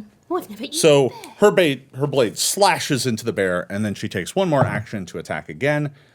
This is also going to hit. And she is going to score another 18 points of damage. So she has done 39. Wow. Okay. Whoa. She took the action to go forward, right? Yeah, she did. So I'm gonna use my short bow. So you would go next Yeah. if it weren't for the fact that the bear goes next. That bear rolled a high initiative. Yeah, it did. So Fine. the bear is going to attempt to bite the lieutenant with its jaws and is going to score a 33, which is going to hit. Oh, that's not good. No. Bye, Lieutenant. And that attack is going to do 20 to the lieutenant. The bear slashes out its claws, like rip across her arm, pulling off one of her pauldrons, and blood starts pouring down her shoulder. The bear then attempts to swipe at her with claws, taking 1 attack with each. The second one's going to miss, and the third one's going to miss because of penalties. It swipes out far to the left, far to the right. The lieutenant dodges back and forth, and she, as she does the last dodge, you can tell that she's put herself in a position where you can run up to the other side of the bear and flank it. Okay. It's now your turn. And that's what I'll do. All right. So it will take you 1 move action to move up to the bear. Okay. All right. And you may now attack. That's a 4. A 4 plus 12. 12, so you got a that's a 16. A 16 is not going to quite be enough. No, I'm afraid that's not quite high enough. You still have 1 action. You can try again. Okay. Well, I have no choice. Yeah, well, I've got to save the lieutenant. you need to roll well. Shaylin, come to me this morning. Or evening, or whatever time it is. It's early afternoon. Come to me in this early afternoon. Yeah. Shine down upon us and protect us. Oh, You can keep it. that's a 10. So 10? that's a 22. A 22 would miss, except for the fact that I'm flanked. So that's going to hit. Go ahead and roll damage. 8. So it's I'm 8. sorry. All right. Yeah, no problem. So let's see. The cave bear has taken that much damage. All right.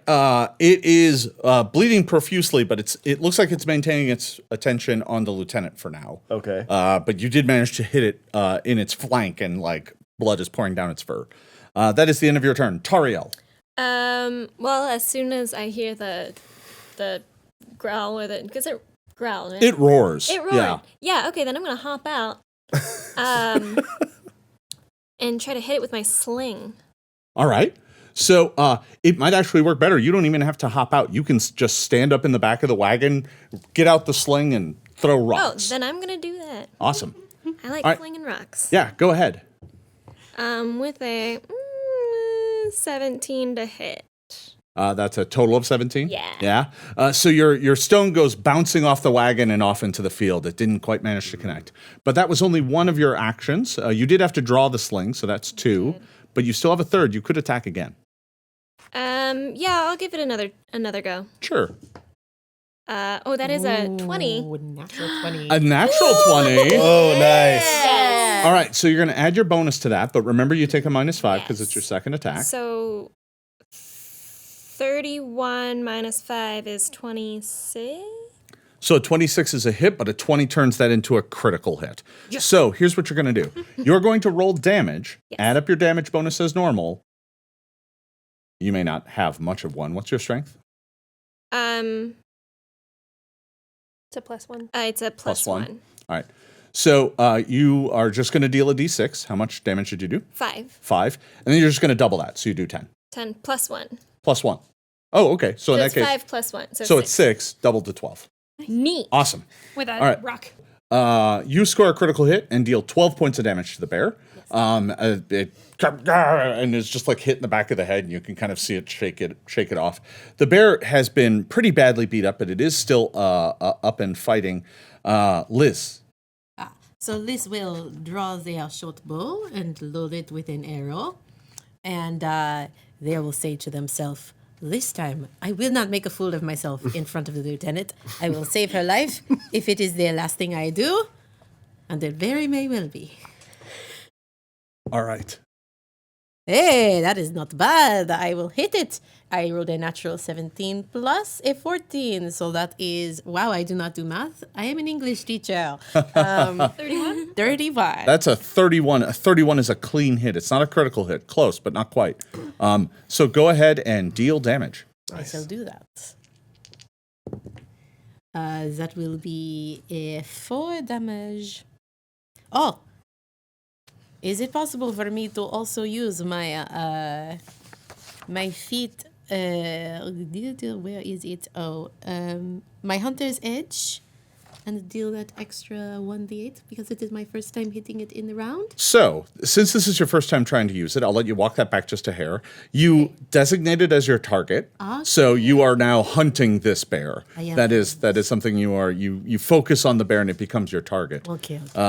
Your like vision narrows and you can only see the bear, and you pull back the bow and let loose. So yeah, you do deal the extra 8 point d8. But that does burn your final action for the turn. That's fine. That would be an 8 max damage on that dice. 8, and how much did you get on the dice? 4. 4. So 12 points of damage. Yes. All right, that arrow finds its mark. Your query has been sighted.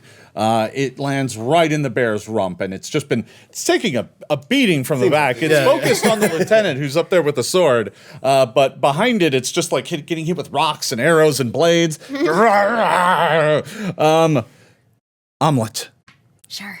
I've been focusing on, sneaking around. It's kind of difficult to sneak as a my size and all. Yeah, and all the armor. And all the weapons. Yeah. There's quite a lot of things on me that jingle. Yeah. So, taking my sweet time coming up to this bear. Yeah. But I'm finally here, and I'm going to just very silently unsheath my clan dagger. Okay. Keep tiptoeing up to the back of this bear, and go right for the back of the kneecaps of the All right. bear. So you're gonna come up and try and just like hamstring the bear. Sure. Yeah. All right. Go ahead and give me an attack roll. Okay. 15 plus 14 there, so That's a 29. 29. Yeah, that's a clean hit. Go ahead and roll damage. hit. Okay, and then it's 1d4 In this. plus 4. Okay, 7 damage. So that's my 3 actions, right? Moving up, taking out a dagger, and Yeah. So your blade slices through the bear and it roars out in pain, but it still manages to stay up and continue fighting. There. It's Lucky's turn. Fantastic. Come on, Lucky. Is it dead yet? You are worthless. Useless. It's Linnaeus' turn. How far away am I? Coward. So you're about 30 feet away. Okay. You are a little bit behind the others, but it's only about 30 feet. Now I only have a speed of 25. Can I get over there using 2 actions? Yes. Okay, I'm going to do that, and then All I'm right. going to attack with my scimitar. Your blessed blade. Yes. Saren Ray's favorite weapon. Well, it's about 15. All right, your blade flashes out, but it gets kind of caught in all the bear fur that's flying everywhere with all these attacks hitting it, and you don't quite manage to connect. Oh, that's fine. Top of the order. Oh dear. The lieutenant goes. She, her blade flashes out. She looks like she was hurt by the bear, but not terribly. It doesn't look like it's slowing her down too much. She looks like an experienced soldier. And she throws her blade out, slashing at the bear, and she does manage to connect for... Ooh, that was terrible damage. But for her, still pretty decent. It was 12. Gets us up to there. She's going to swing and attack again and miss. And she's going to try one more time, and that's not going to hit either. So she may not have been slowed down on that first hit, but it looks like all the blood loss is slowly starting to get to her. She's slowing down a half a step. Unfortunately, now the bear goes. And it slashes out at her, trying to bite at her, and is going to hit a 23, which is going to miss the lieutenant. And then throws a claw back at you. And a 19 plus 11 is going to be an armor class of 30. That's fantastic. Oh, no. Yeah. But I'm wagering that doesn't beat your armor class by 10. So it's not a critical hit. Okay. Yeah. So it's just a hit. Okay. And as a result, you are going to take, let's see, that is 16 points of damage. Oof. Okay. The bear claw slashes through your side, and then it's going to throw its final attack at, let's see, I have 2 targets. The bear doesn't know who's been hitting it, and it's throwing its attacks around. And I have Linnaeus and I have Omelet here. So let's see, Sure. Omelet. It's me. It's decided I've to been doing attack you. so good Yeah. about the stealthing, but then I gave myself away with the poking. There's your catchphrase. You found it. I gave myself away with the poking.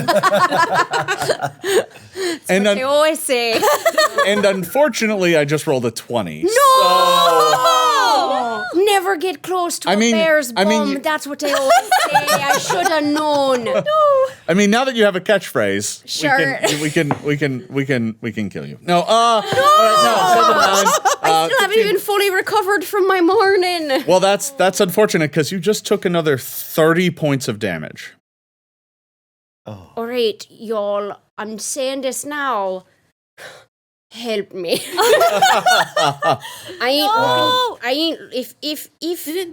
If my father were to look at me right now, he might be a little proud and ashamed at how bloody I am. So in the travel that you got to here, some medicine was done to you. You were at full at the start of this I was fight. at full? Yeah. That makes a difference. Okay. I am no longer quite as critical as I thought. All right, so the bear's claw has slashed through you. It left a ragged wound right through your midsection.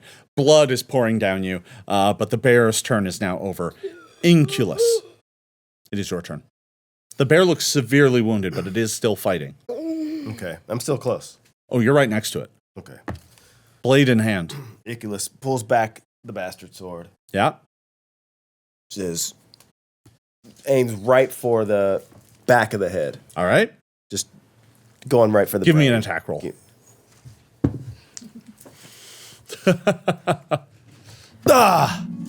19. Nice. So that's plus 12. So that's what's that? 31. 31, and you're flanking it. That is a critical hit. Ooh. So roll me a d12 plus 4. Yes. Oh, D12. Yeah, sorry. Yeah. It's gonna be, what is that? It's 10. 10 doubled to 20. You bury your blade right in the bear's skull. And it just it's like, and it just slumps down to the ground dead. Is anyone hungry? Oh. That part where the arrow is sticking out, I claim it. It is mine. This part of the bear, thank you. So you use the arrow to mark your bear stake? Nice, yeah. That is the way that we do it. The lieutenant drops to a knee with the blade in her hand, and you can see her muttering a prayer, and she looks to all of you and just says, "Well done, well done." Oh, Lieutenant, may I heal you? She looks down at it and is like, "If you must, it's not too bad." She's flexing it, and you can see like bone. Oh, don't do that. She's like, Oh no, I'm a trained medical professional. Don't do that. I will heal you. It's fine. It'll be better than before. Don't worry. I'm going to heal you, and I'm going to heal you. I, in the meantime, will finally alight from the cart and take a look at the spoils of battle. I want to see what they got overturned. all right. Yeah. Okay, so you're gonna start doing medicine. The two of them are coming up to get healed. Everybody who was up in the fight is getting healed. Toriel, do you want to go and take a look at the contents of the wagons as well? Yeah, that sounds good. All right. We'll steal me something fun. If you steal things, steal They're something fun for me. No, never mind. Don't do that. Duty, That's fine. that's what we do. Lucky's like, did somebody say spoils? No, You Lucky, can sit no. down. We did not say that. Ooh. Okay. Someone said spoiled. 16 for her, Oh. which works. And you've got. This is just for scores to see if it hits. And you've got a 25, so that's a critical hit. Because Correct. It's 10 above. That's 48. Oh, yeah. oh, oh, you're going to get 48. Can I see a D8, my love? Thank you. This is all for Back in you. business. 8, 9, 10, 11, 12, 13, 14, 15, 16, 17 for you. And for our lieutenant dear, 8, 9, 10. 10 for the lieutenant. She kind of is working it, and she's like, good work. Thank you. That's why they sent me here. So, I'm going to heal you too. the two of you Oh, that'd be great. arrive up near the wagons, and they've been overturned. And it looks like this is just like a merchant's caravan. It doesn't look like anything particularly special about it. It looks like it had a bunch of the two wagons had barrels and crates in the back. Looked like they were filled with like food stuff and textiles. So it was like there's grain and there's fabric and stuff like that. And the whole thing just looks like it was knocked over. Is there any particularly nice fabric? I mean, it's mostly rough spun linen. It's nothing too special. I'm still gonna take some. I Sure. can't imagine that the Lastwall would say no to some rice. I mean, to fill out the stocks. I mean, it doesn't appear that the people who were chased off from these guards are going to come back to claim it. So, I mean, spoils of battle, eh? So Any tread there? Tread. Oh, thread. Oh, thread. I'm not sure if there is any I thread. sort of look down at my clone torn up. Oh, I might have some in my Claws. cleric kit, but it would be for sewing up wounds. Do you I mind? mean, there is. Do you think it'd work on leather? Can I? Yeah, for what skin. was that? Oh, good point. Okay, I'm going to try and sew up your. I just sort of expose. So you're trying to do some surgery on the leather. All right. But So I'm gonna also look for thread, I think, and stuff amongst Sure. the textiles. can the two of you up at the wagons both give me perception checks? There are 5 more bears. Oh, that's Yeah. They were just hiding behind the other bear. Yeah. that's a number. better. There we go. 26. Okay. So I have a 27. that's really That's great. fine, 28. So you both learn kind of different things. The first thing, Toriel, what you learn is across the kind of front seat of one of the wagons, there is a splash of blood. Oh. But the thing that is unusual about it is that it looks like it's a few days old. Oh. Liz, come look at this. What are we looking at? Oh, I see. This happened a while ago. I wonder what... They really aren't going to come back for any of this stuff, I guess. Definitely not. And Does it appear to be arterial blood? it's hard to tell. It's gone to like full rust color. Like it's just dried across the side of the wagon. Whatever happened here, it happened several days ago. What you do notice is that the bear looks like it was knocking apart barrels and stuff, trying to get at some like cidering apples in one of the things that it had just cracked open and was trying to get into. But it's pretty clear that the bear just like got here. It's not like you were kind of looking around, and it looks like the bear's just opportunistic. We get to have roast bear with apples. Cidering apple. This is the best meal I think I have ever had on the road. This is Who's fantastic. cooking? Who's cooking? I can do it, maybe. I'm weird pretty question. good at it. Yeah. Can I use my medicine skill to see if I can tell anything about the blood spatter? You sure can. Oh, Yeah. detective! I am here. So the lieutenant, by the way, is back talking with the private about what she saw. And you can decide if tray rolls are mandatory or not. But I'm going to make you stick to it for the entire Yes. show. Tray roll. Okay, that's. I mean, whatever. You know what, dice? It's fine. It's fine. Yeah. That was I mean, if that's what you want to roll. That's what you want to give me twice. That's fine. It's a 20. 20. So you can't tell too much, but it does look like by the patterning of the blood that this isn't just like, oh, somebody cut themselves or something. It looks like there was a fight. There's like spatters of blood. And looking around, you actually find a few more on the wagons. It looks like there was a fight of some sort. Since there are no bodies here, is there like drag marks? Is there blood in another direction on the side of the road? I would be happy to aid you to help you figure that out. Does anyone have survival? That would be me. If you have survival, you can give me a survival check to search around for tracks or any signs that creatures had been here. You can feel free to make those checks. Dang it. It was almost an 18. That would be a 19 for me. Okay. Got a 9. All right. So so you got a 9 and you find a nice big pile of autumn leaves. It's very nice.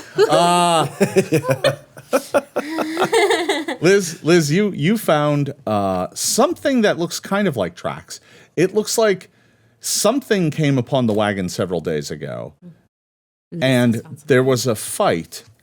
And you find one area in the grass nearby that's all matted down, as if something was laying here for a while, but there's nothing there. Oh, curiouser and curiouser. I have found this place that looks as though somebody has lain upon it, but there does not seem to be any evidence of anything else. I am a little bit perplexed. I have to admit, it's a mystery. I don't trust it. I am worried. Where did the bodies go? That's Do what you I think don't to trust. bury it? No. No, you don't know. Maybe it had a quick snack before it started munching on them. Bears do not eat human flesh. Did I not? No.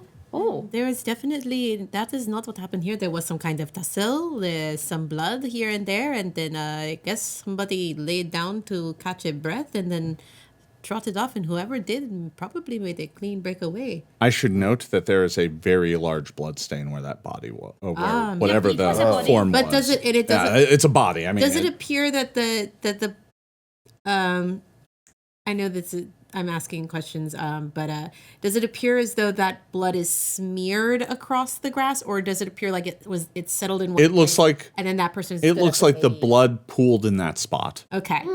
So whoever drag the was body. injured, no, the blood is all in one place. So the it was not. It laid there Yeah. and bled out, but then someone took the body because it's gone. Maybe they buried it. Maybe one was a survivor and sort of laid their friend to rest there. Is there any mounds in around? Not at all. No mounds. I think that they were not dead and they stood up and they walked away from this somehow. Or they were dead and they stood up and walked away. Well, with that amount So of Eureka! the lieutenant comes over and sees you all discussing the crime scene. She listens to a number of you and says, I have to get you to Castle Everstand. We're going to file a report about this. I'm interested in hearing what all of you have discovered. But we need to keep moving. There's nothing more we can do To here. harvest some of the bear meat. I mean, it is good meat. yes. She nods, and the private's getting like a cleaver.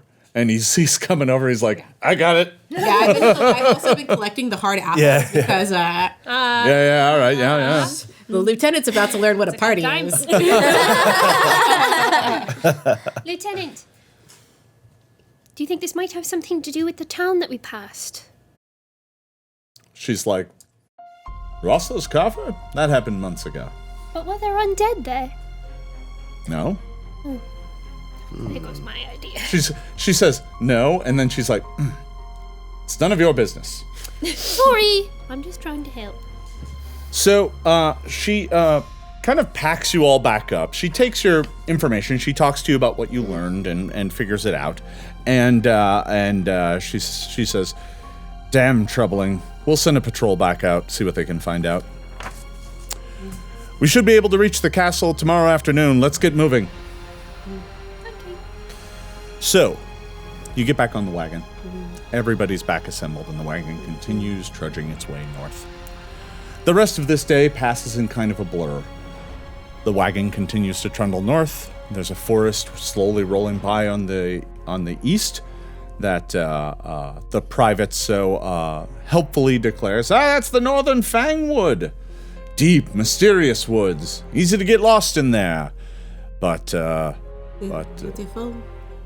quite. They have home. Yeah, no, I've spent many time there myself. Have you ever met anybody in there? Who are the locals? Plenty of folk live there. Not too many of us Lastwall guards, though. Our castles are out in the open. So that evening, you finally break down, make camp, and enjoy a feast of bear steak. You have some meat for your stew tonight. Private Carr even grills up a couple of them, basically running them through with he's got like a short sword, and he just runs the stake through and just turns it over the fire until it's roughly done. Cutting the apples up into slices and passing them out for people to enjoy, imbibe a little bit. That's very kind. The lieutenant takes one and bites in and goes, "I'll allow it. Enjoy it now. Once you get to Everstand, you're not going to be enjoying any bear steaks and apple cider. It's going to be nothing but training." We'll see about Oh my. A whole apple. Here you are, dear. Enjoy that. Go slowly. No. Or not. Okay. It's really up to you. I'm just going to take a bite. I'm gonna play a upbeat little diddly. Oh, Liz dance will song. definitely get drunk at the dance. Yeah, we're eating Yeah. alcoholic apple. How good of a song are we getting? Oh, let's find out. Yeah. You're getting a song worthy of 26. That's a very nice. good song. Nice. Yeah. Private Carr is doing some toe tapping while he's grilling your May bear I have steak. this dance melody? Oh, sure, okay. Just sort of, I don't let go. I've taken my clan dagger, which has gotten its first kill, sort of. Just aside from my blood, but it's just been stabbed into a flank, and I just stand up with it, just. Like, for just the briefest of moments, even the lieutenant cracks a small smile as the autumn winds blow and the leaves slowly fall from the trees. The evening passes. The next morning, the lieutenant's all back to business. I'm going to wager that Linnaeus is having a bit of a struggle this morning. Pulling her hood up over her head. Yeah. She sets all of the beetles in a circle and she says a prayer to Saren Ray, but it's very much like a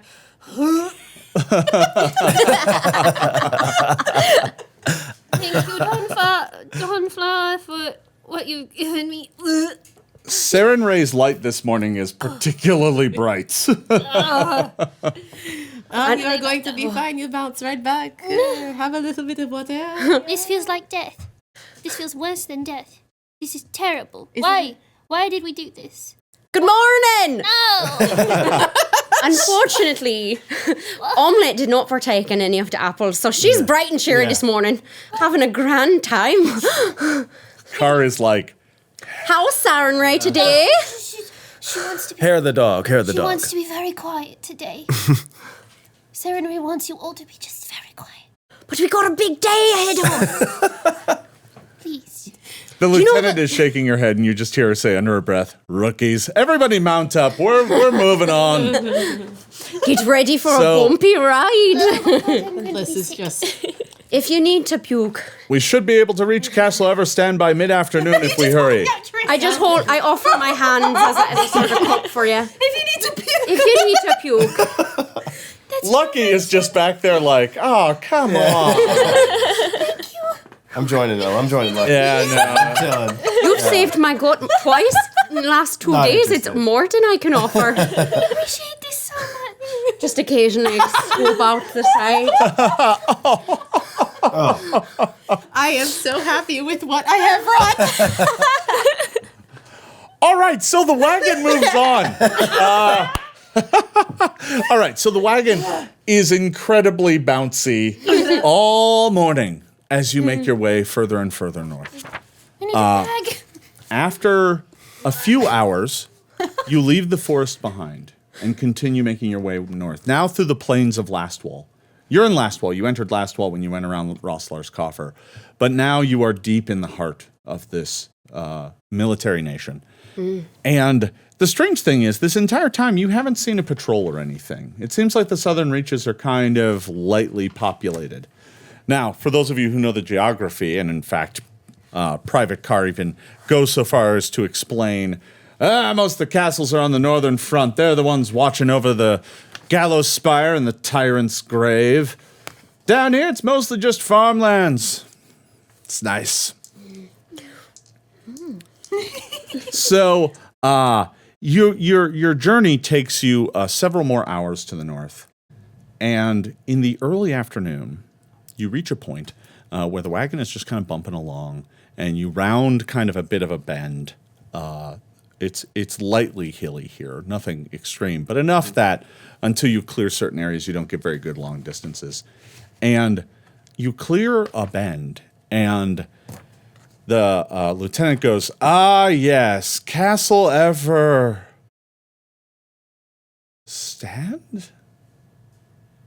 And she looks off in the distance.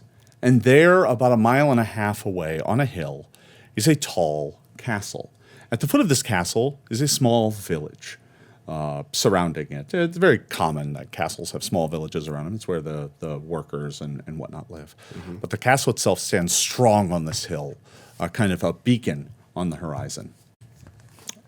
However, that beacon is currently blotted out by thick plumes of smoke coming from inside the castle and the village itself. The lieutenant has a very grave look on her face. She stops the wagon, turns back to all of you. "Secure yourself back there. We're about to go fast." She looks to the private. He nods. Lucky kind of gets down.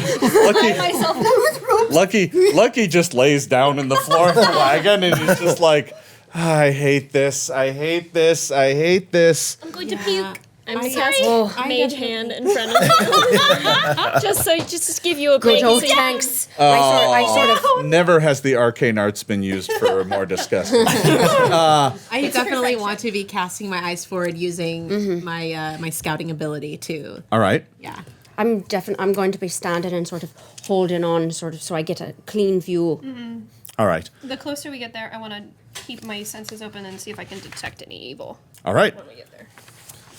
Well, Anybody else doing anything special or just holding on? I'm holding on for Yeah, all right. dear life. All right.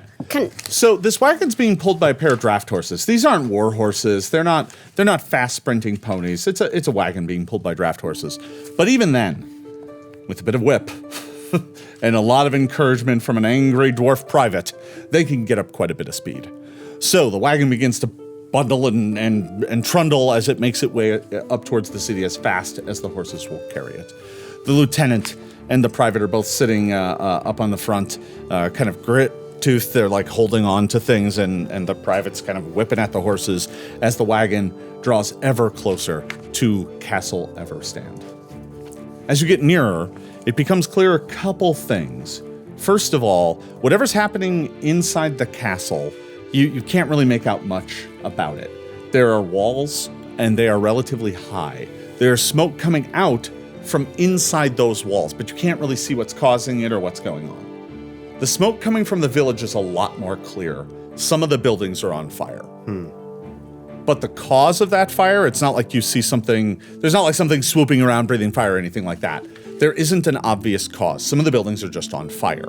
And even from this distance, you can see a few people kind of running around here and there. Some moving kind of fast, some moving kind of slow. It doesn't make sense right now. You're kind of too far away to make heads or tails of it.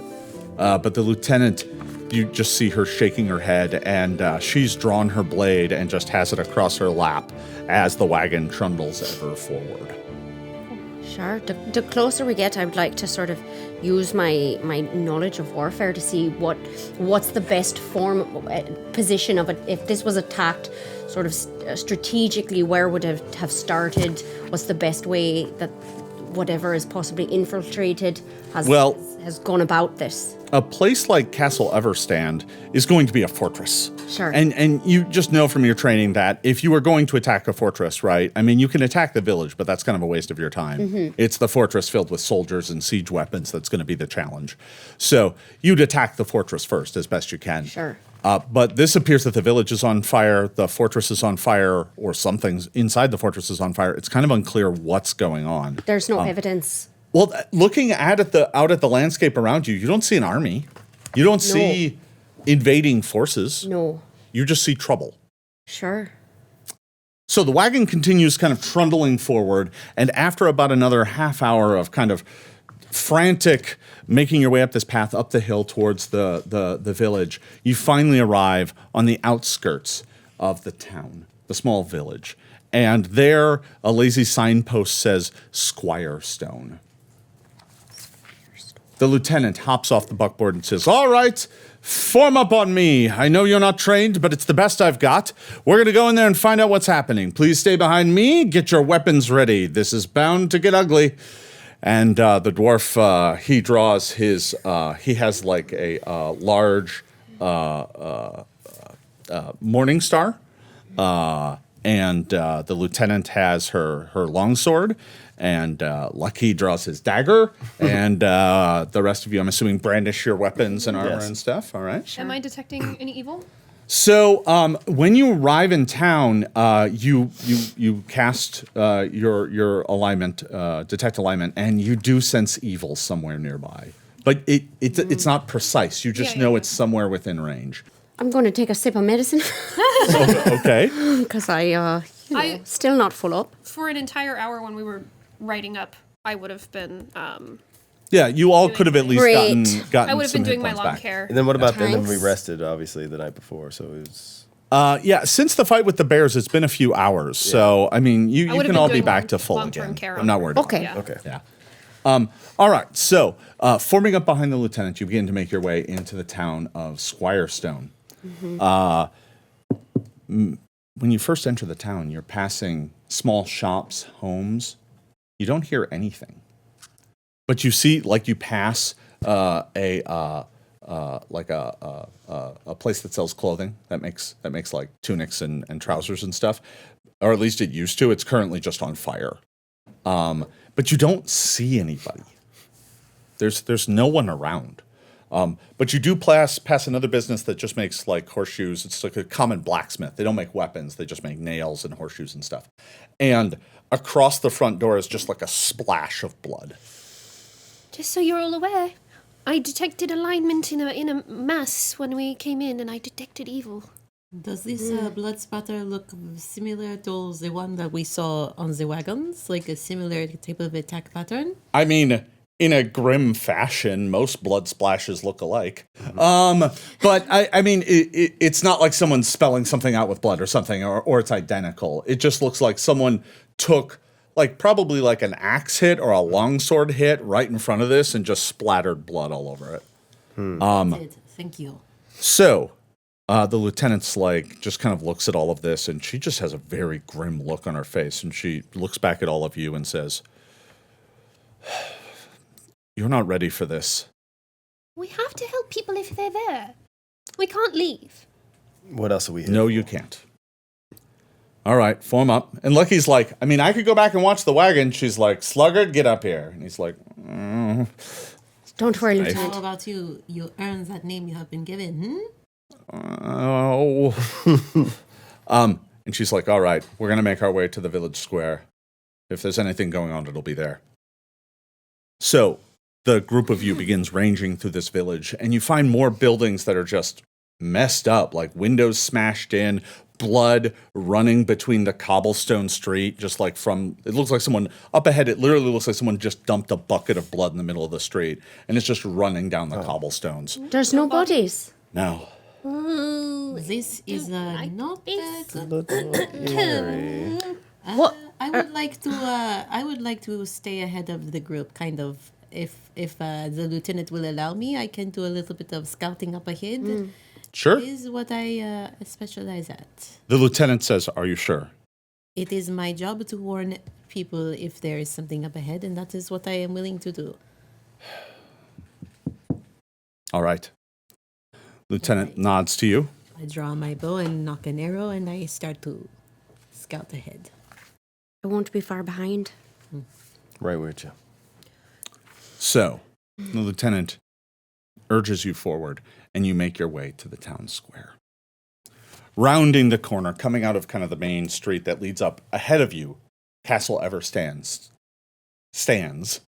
tall and imposing. It's a large, squat structure of gray marble, very broad, very tall at the edges, but the center is pretty low. In the middle, in the center of that is a keep.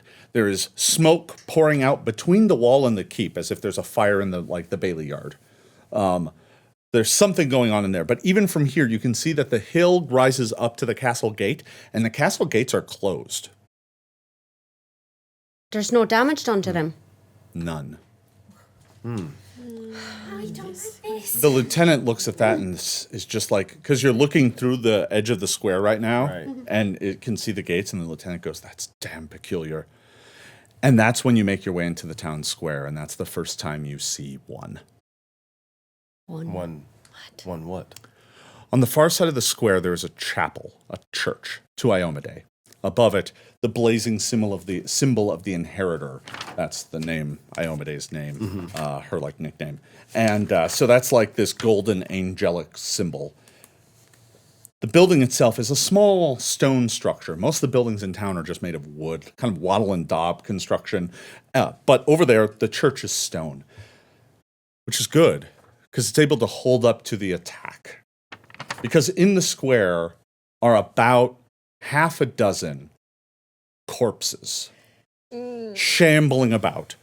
3 of them have no flesh upon them at all. They are skeletons, and they are walking forth, dragging their swords along the ground, leaving a trail of sparks behind, wielding old battered shields. They are marching on the church, battering at the door. Behind them are 3 bloated, rotting corpses.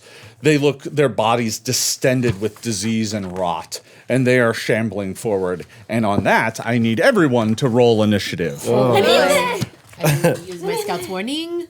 Liz, you may also roll survival Yes. as your initiative if you want, because you were kind of following the tracks and you suddenly realized that they were very fresh, and you were like, "Oh And no! I Oh no!" me to give you all you get a +1 with my Just scout's initiative. warning. But that's not great. No. And perception from me are the same thing, so there's no that's not what we're You also have rerolls. That's true. That is it. We'll see what happens. Don't want to go last after 15 seconds. I'm sure it'll be fine. All right. We're good. Yeah. You protect me, I'll protect you. Thank you. All right. So I've got my my undead on the chart. You all had a +1 to your initiative, just so in case you forgot. Linnaeus, what do you have? 19. 19. Lucky, I didn't roll for Lucky. Lucky has a 23. Omelet, what do you have? 32. Well, Very nice. all right. My God. Iculus, I rolled a 1, so a 13. your dice don't like you. They don't. No, they really don't. No, Nice they- job, man. Yeah, no, that's a. different one. You can send them to heaven. I have plenty. You can borrow one of mine. Bye. Now learn what you did in this beautiful setting until you feel calm and ready to roll Thank better. you. We have a bunch of D20s We have over so many here. over if you here. want. If you there's want to a Bring it on. Quite a What bit. color do you want? pass this. What's I also- This whatever one's the power I of also have a Shaylin. whole pouch for you if you'd like. Oh, look at this. Look at this. This is lovely. There's a dice donation going on here to find some die that is I feel good. like that suits you. Hopefully, it will roll nicely for you. Toriel, what's your feel it. initiative? Well, with that +1, I got a 14. All right. Well, that's a number. Liz, 27. Well, I guess I had a 27? 14 as well. awesome. All right. I have the initiative order set. Omelet, All right. just like the previous fight, you've trained for this. I have trained for this. And I'm coming off the high of, getting my first blood on my clan dagger. So I'm just rereading this for a moment. Yeah, and a moment, you may... You can... Okay. How far away are they? 2 actions, 1 action? So they're about 50 feet away from you right now. Is that 1 action or 2? No, that's going to be 2. 2 actions. Yeah. All right, then. Perfect. I will use my sudden charge. Would you like to rage first, or? Yes, yes. Yeah? Sure. Sorry, I got a little. I mean, if you want to rage later, that's fine. You never know. All right. When it might come in handy. Okay, so this is the moment. Every day is the moment I've been waiting for, it seems. So I reach within, well, there's a couple of holes so I sort of reach in my pocket and squeeze, and you see that familiar smoke start enveloping my body again, and sort of slight hover eyes milky white. Here we go. And now I sort in charge. So the spirits surround you. You go into a rage. You're being surrounded by positive energy now. Quite positive, because All right. they're dead. Yeah. So I'm going to imbue them with life energy. Yeah. Life, death. All right. Basically. So you are filled with life energy, and you sudden charge. You move double your speed, charging right up to the nearest zombie or skeleton. Are they not the same thing? No. No. Okay. No, well not then. at all. The skeletons look more dangerous. They have weapons. Sure. Zombies are kind of slow, bloated corpses. No. I'll go for the big boys. All right, the skeletons. Yeah. All right. So you charge right up to a skeleton. Sure. And I do a big old swing. Awesome. Go ahead and make an attack roll. Okay. So I'm charged with spirit energy. So I get +3 now. Yeah. And that's okay. Okay. So that's 24 Nice. to hit. A 24 is a clean hit. Great. So 2d12s +4 +3. So +7. Great. 12 +7.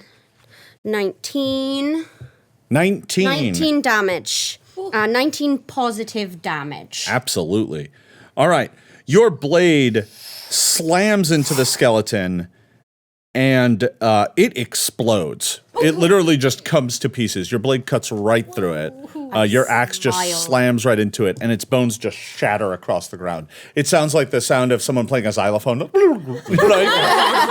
This is immediately funny. But that is it for the skeleton. That one is destroyed. So there's only 2 skeletons left and 3 zombies. But that is the end of Omelet's turn. Liz. So the first thing that I am going to do is I am going to spend 2 actions to activate my hunter's aim. All right.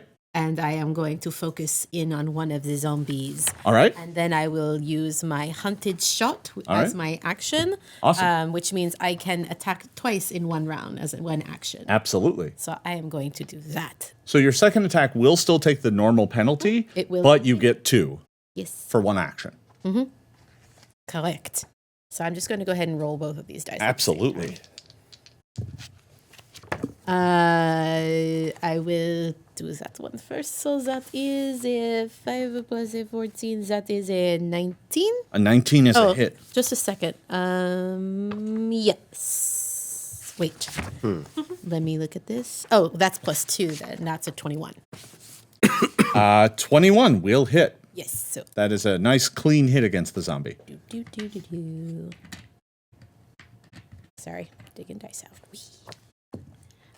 Goodness gracious, could you roll better, please? That's 3 for the first one, and then that's 13 plus 14 minus 9. So 13 plus 14 is 27 minus 9 is 7. Nope, 18. 18. That's a clean hit. Go ahead and roll damage. Thank you. That's 8. 8. So 8 and 3. You do 11 points of damage to the zombie. The 2 arrows go sticking into its dead flesh. If it is in pain, you can't really tell because it's a zombie and it's continuing to shamble forward. Ah. Ugh. All right. Yes. That was Liz. The monsters go. All right. So one of the skeletons goes charging straight up at Omelet and is going to swing at you with a longsword. Okay. And I'm going to get an armor class 29 because I rolled a 19. That hits. All right. So you are going to take 12 points of damage from the longsword. Okay. And with its third and final action, it raises its shield. Coward. All right. The next skeleton goes running straight past you, now that there are living creatures in the square. It looks like they were intent upon beating their way into the church. But when you arrived, they suddenly all turned, and now they're charging at you. So the next skeleton goes charging straight at the front line and is going to charge at Tariel. Oh, no. It has to spend 2 actions getting to you because it's a little far away. And then it goes running up to you and swings the sword wildly, but just misses. Oh, good. Like a complete whiff. It swung like a foot away from your face. So Nowhere near. Then next up are zombies. So the zombies spend all three zombies spend their entire turn just moving up because zombies don't get 3 actions. They're really slow. They only get 2. So they have to spend both their actions just moving up to the group. One moves up to the lieutenant, one moves up to Iculus, and one moves up to Liss. So the zombies just come shambling up. The one you hit with arrows is now right in front of you. Got it. All right. So that's the undead. That's all they do this round. Next up, Lucky. Lucky is going to run up to one of the zombies that is fighting against Iculus. And it's going to run behind the zombie and start stabbing it in the butt. Good job, Longfinger. Yeah. He tries. He's doing his best. He tries to stab it once and hits. And he's going to do 10 points of damage to it as he stabs it in the butt with a dagger. And he's going to take his second attack, and that's going to hit as well. That's another 12. He's done 22 points of damage. He's like, Nice work, Lucky. and he's just screaming and crying at the same time. He's like, He didn't run. I'm actually a little bit proud. Right now, my halfling heart is beating very happily. You can see him be like, I don't want to be here. But you are. Linnaeus. Okay. Quick question. If I cast heal on one of these, will it injure it because it's positive energy? Yes. Awesome. Very nice. Okay. So you have 2 options on that. You can target one with like a 2-action heal and do a lot of damage to that one, or you can do the 3-action heal and deal damage to all of them. I'm going to do that. Yeah. I'm going to do that. So you'll damage all of them except for the skeleton that's way up front fighting against Omelet. I'm going, and that's 3d8, right? So you're going to use your... The whole 3. Yeah. And then a 3rd level.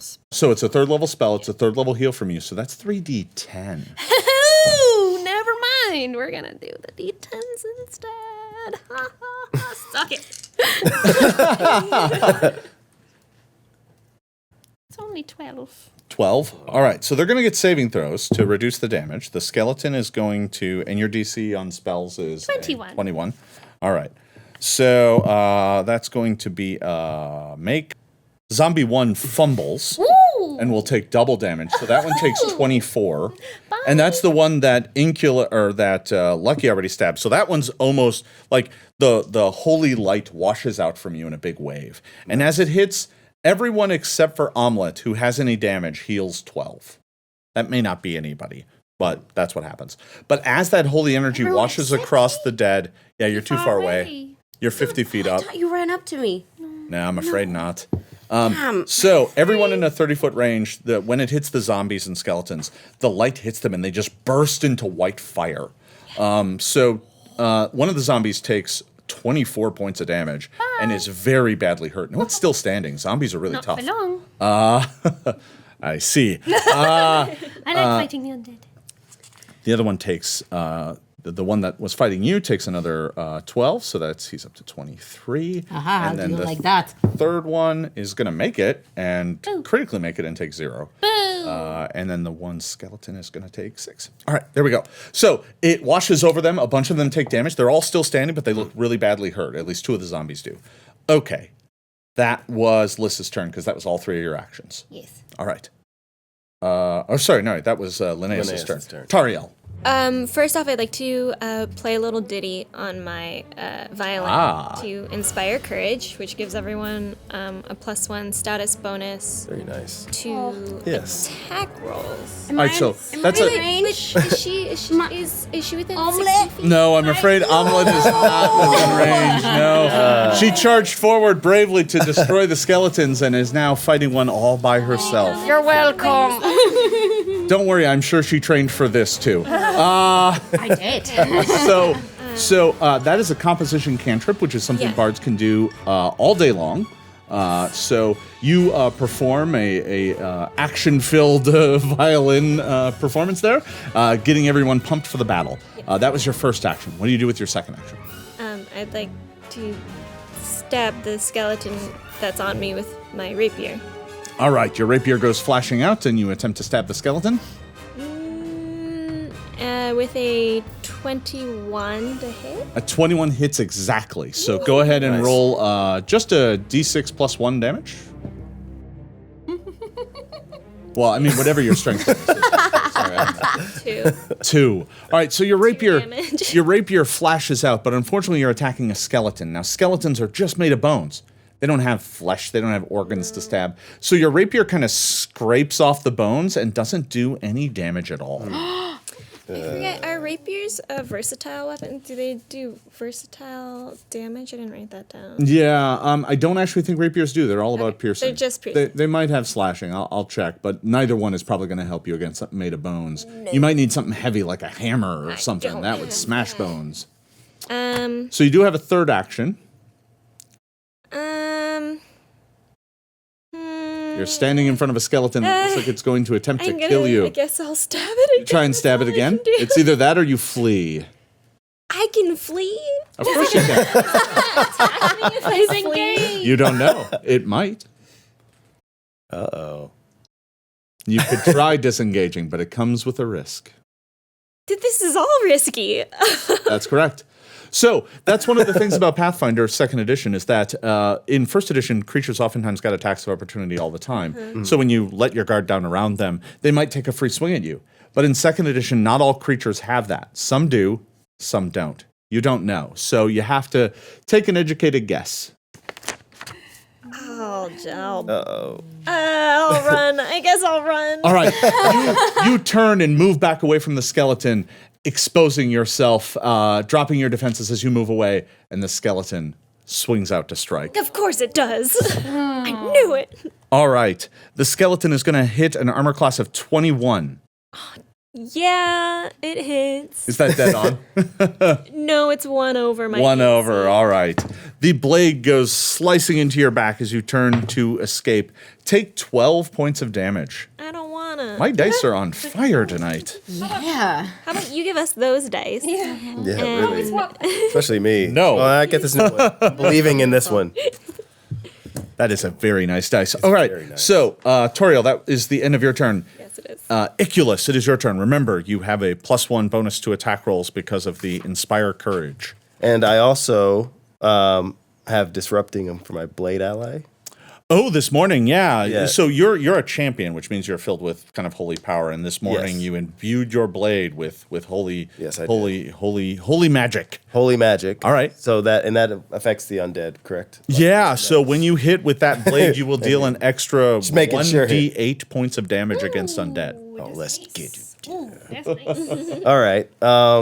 Well, I have my bastard sword. Absolutely. Swing it at this bastard. All right. Bastard for the bastard. Yeah. This undead Just double checking bastard. to make sure I have that damage right. But yeah, go ahead and make an attack roll. Okay. You can do this. This is the new dice. This Shillin. one. Ah, it's a d6, not a d8. Still. Knew I was off by one. I thought this was supposed to be a new. Did you flirt with the dice? Oh no.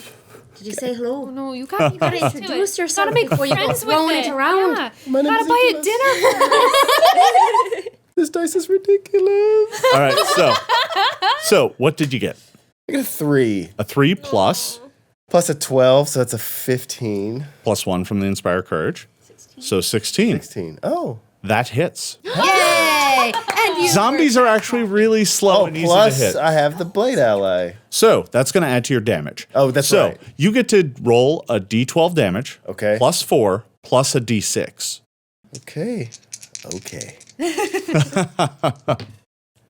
So it's 4 plus 4. Is 8. So you deal 8 points of damage to the zombie, and this is the one that that Lucky's been stabbing, that critically failed the heal spell, and your blade just slices right through it, and as it does, it flashes with holy fire, and the dead flesh just crumbles to ash, and it falls to the ground. I feel Shellin around me. That zombie feels shelling all through it. All right. Now, Iculus, that was only your first action. Your other friends are still in trouble. There's a skeleton in your midst that was just attacking Tariel that is now floating by itself. There's another zombie that is attacking Liss. And who was the third zombie on? Oh, no, I've got a skeleton. Yeah, you've got a skeleton. Missing a zombie. Oh, it's on the lieutenant. Yeah. Oh. Yeah. Or third. Yeah. The lieutenant, who hasn't gone yet. That was my first action. Yeah, so you still have more.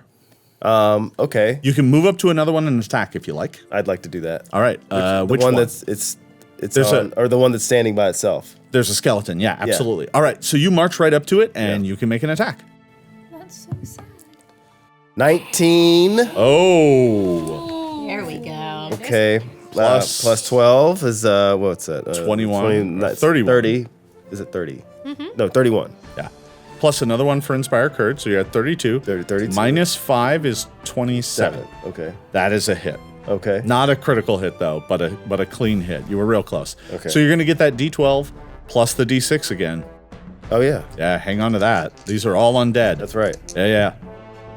So it's a 10 and a 5, so it's 15 plus 4, 19. 19 points of damage. All right. So that skeleton has, let's see, been wounded just a little.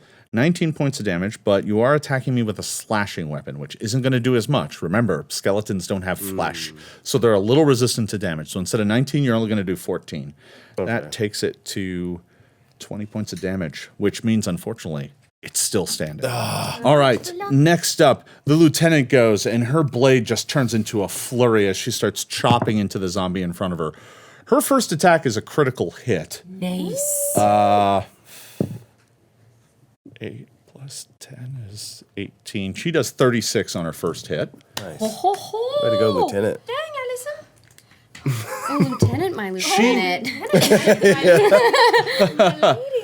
So her second attack ends up being a plus 14, so that's 29 minus 5 is 24, which is also a critical hit. Woo. With grim determination, the lieutenant in 2 hits chops her zombie in half. Yeah. She brings her sword in one side, chopping it halfway to the middle, pulls the blade out, reverses it, chops it back through the other side, and the gross thing just falls in half dead. Love it. The look on her face is one of just like stern horror at what she is seeing. And with her next action, she approaches the one that is attacking you, Liss. And she is now on the other side of it, providing you a flank should you decide to attack it.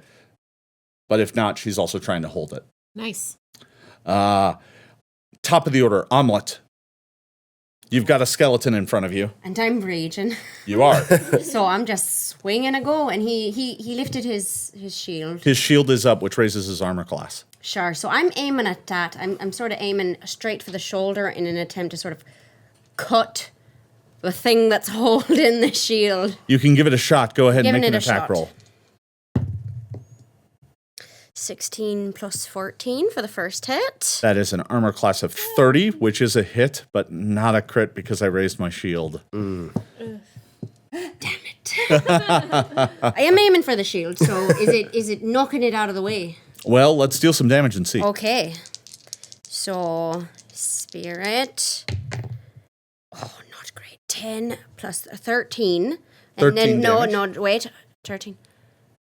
17. 17. Once again, you're attacking with an axe, which is a sharp weapon, not a bludgeoning weapon, so it's going to do a little less, but it still does some good damage. The skeleton looks hurt by that, but it's still up and fighting. That was your first action. That was my first action. Let's have another go. I think I saw that coming. Oh, you bloody thing. No. So that's... It's only an 11. No, that's not going to quite do it. You do still have a third action, but it's a long shot. It's a long shot, but I'm raging, and I literally can't do anything else but attack. You can't take any action with the concentrate tag. That's true. Yeah, no, you're the red don't mist mind. has I'm descended. Stupid shield. No. No? No, that's a total of a 9 right there. All right. Your axe goes sliding out, and this skeleton's kind of lithe. Like, it kind of dances back and forth and is fighting you. Why are you so wiggly? It's it does not answer, but one of its jaw is only hanging on by one hinge, so it's just swinging back and forth as it moves. Like you're laughing at me. Liz. So there is a zombie right on top of me. I could try to move away and see if I can hit it from a distance, but I might get hit. It might be worth it. I'm going to move away from the zombie. As far as I can get. Okay. I'm actually gonna spend 2 actions to move to distance. No problem. And then take. All right. So unlike the skeletons, which took an attack when you tried to move away from them, zombies are slow and clumsy. So it tries to swipe at you, but it can't even get close. So yeah. Great. You're able to withdraw without it attacking you. And then I'll go ahead and I will use my hunted shot. All right. Take my two. All right. So you withdraw to a full distance and then start peppering it with arrows. I'm going to wager you're not calling out the piece of it you want to eat later. No. No. All right. No. Make it go away. All right. I will. That first one is 11 plus a 14, which is a 25 plus the 1, which is 26. That is a critical hit. Amazing. Don't mind if I do. So roll all the dice, add everything together, and then double it. And I believe I have a deadly D10 on my striking bow as well. All right. So the D10 is the only thing you don't double. But everything else you roll, add up, double the result. So that's 7 times 2, which is 14. Okay. Don't forget the D8 you get.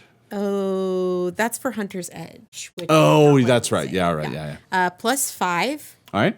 And then my second roll was a 16 plus 14, which is a 30 minus 5. 5. So that's also going to be a critical hit. Nice. So hold on. What was the dice on the first one, just to make sure I have the damage? The first one, right? that was a 14 plus 5, which would have been 19. 19 damage. All right.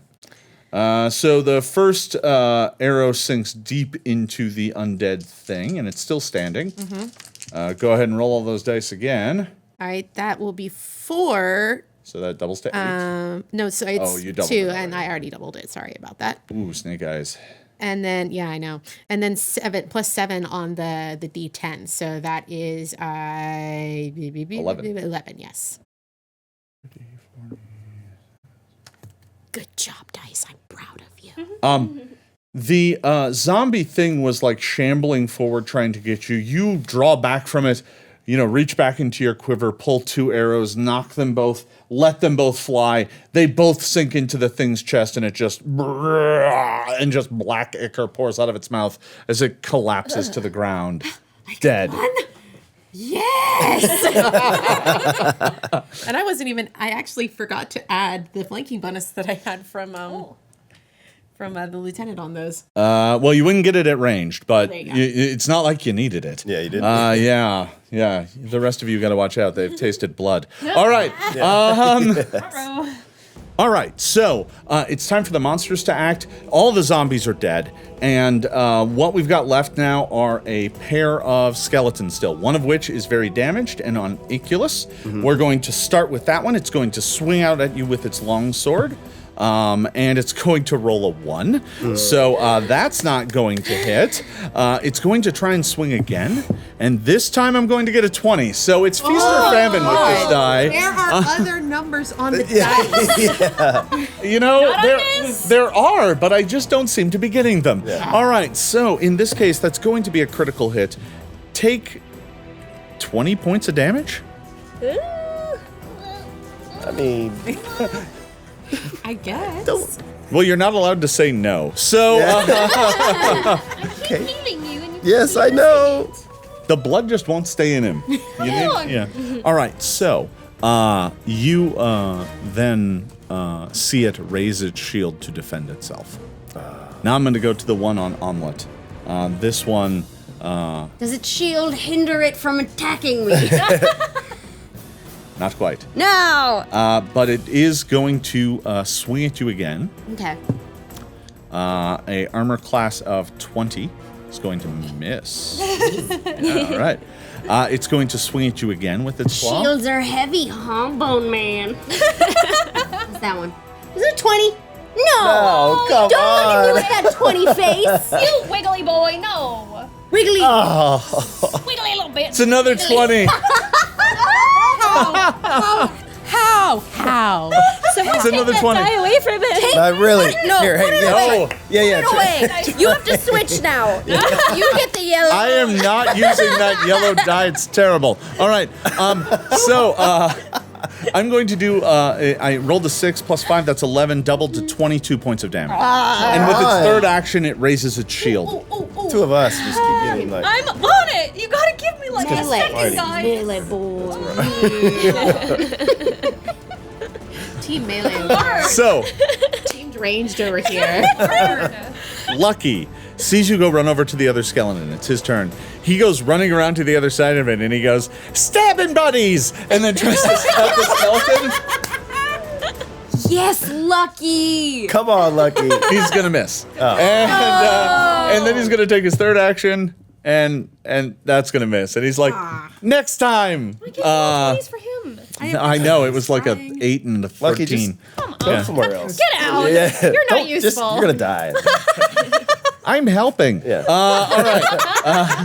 That was Lucky's turn. Lucky in that little red shirt. All right. Literal. That is Lucky's turn. Lucky's vest has slowly become soiled with sweat and blood and grime, and he's just looking very unhappy about the whole thing. Linnaeus. Oh, your turn. perfect. This is what I wanted. I'm going to look at the skeleton that's on my friends, and I'm going to use the Disrupt Undead cantrip. All right. And it's automatically heightened, so I'm going to do 2d6, and now you're going to make a, fortitude save. All right. So you call upon the power of Sundry to disrupt the skeleton's energy. Get out. I'm assuming you're doing this on the one that's fighting Inculus because it's close. All right. So let me go ahead and roll my fortitude save, and I am going to get a 20. You miss. My DC is 21. How much damage am I taking? 6. 6. Positive. Get out. So 6 positive damage. With a flash of light, the skeleton who has its shield up and is ready to hit you, and all of a sudden its bones just blacken, and it just crumbles to the ground.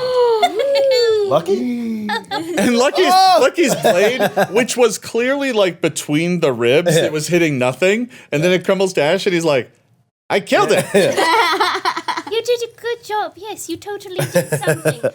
With my movement, I'm going to start sprinting towards the wiggly bitch that's on my friend. All right, you go making your way that way as Coming quick for as you you. can. Tariel. How far away is the skeleton that attacked me? Was that the one that just? That one's dead. There's only one left, and it's now quite a ways away. How far away? About 60 feet, 60, 70 feet. Okay, I will use. Oh shoot. You do have something that's really long range in that wand, if I recall correctly. Yes, that is true. So I use an action to take out the wand. All right. Do I have to put away my rapier too? No, the rapier's only one-handed, so you're all I good. pull out the wand and I cast magic missile using 2 actions. All right. So you spend 2 actions to cast magic missile. Both missiles go shooting out the end of the wand, flying unerringly at the skeleton. Go ahead and roll 2d4 plus 2. Okay. 4. Minimum damage. All right. Minimum damage. The skeleton is still up, but that did do some damage to it. Iculus, your friend is still in a battle. It's the only thing that's left, though, is the skeleton. So, but with 2 move actions, you could get up to the skeleton and still make 1 attack. Okay. All right. I'll do that. All right. You go charging up and swing your blade. Go ahead and roll. but I'm slinging it hard. Yeah. Does it count as a flank since I'm there too? Sure. But not that hard. Oh no. 1. A 1 is definitely going to miss. But, we are getting close. Do you want to spend any of those hero points, or are you good with that 1? Do it. There it is. Yes. All right. Go ahead and re-roll. Get something better than 1. I'm flirting, so. All right.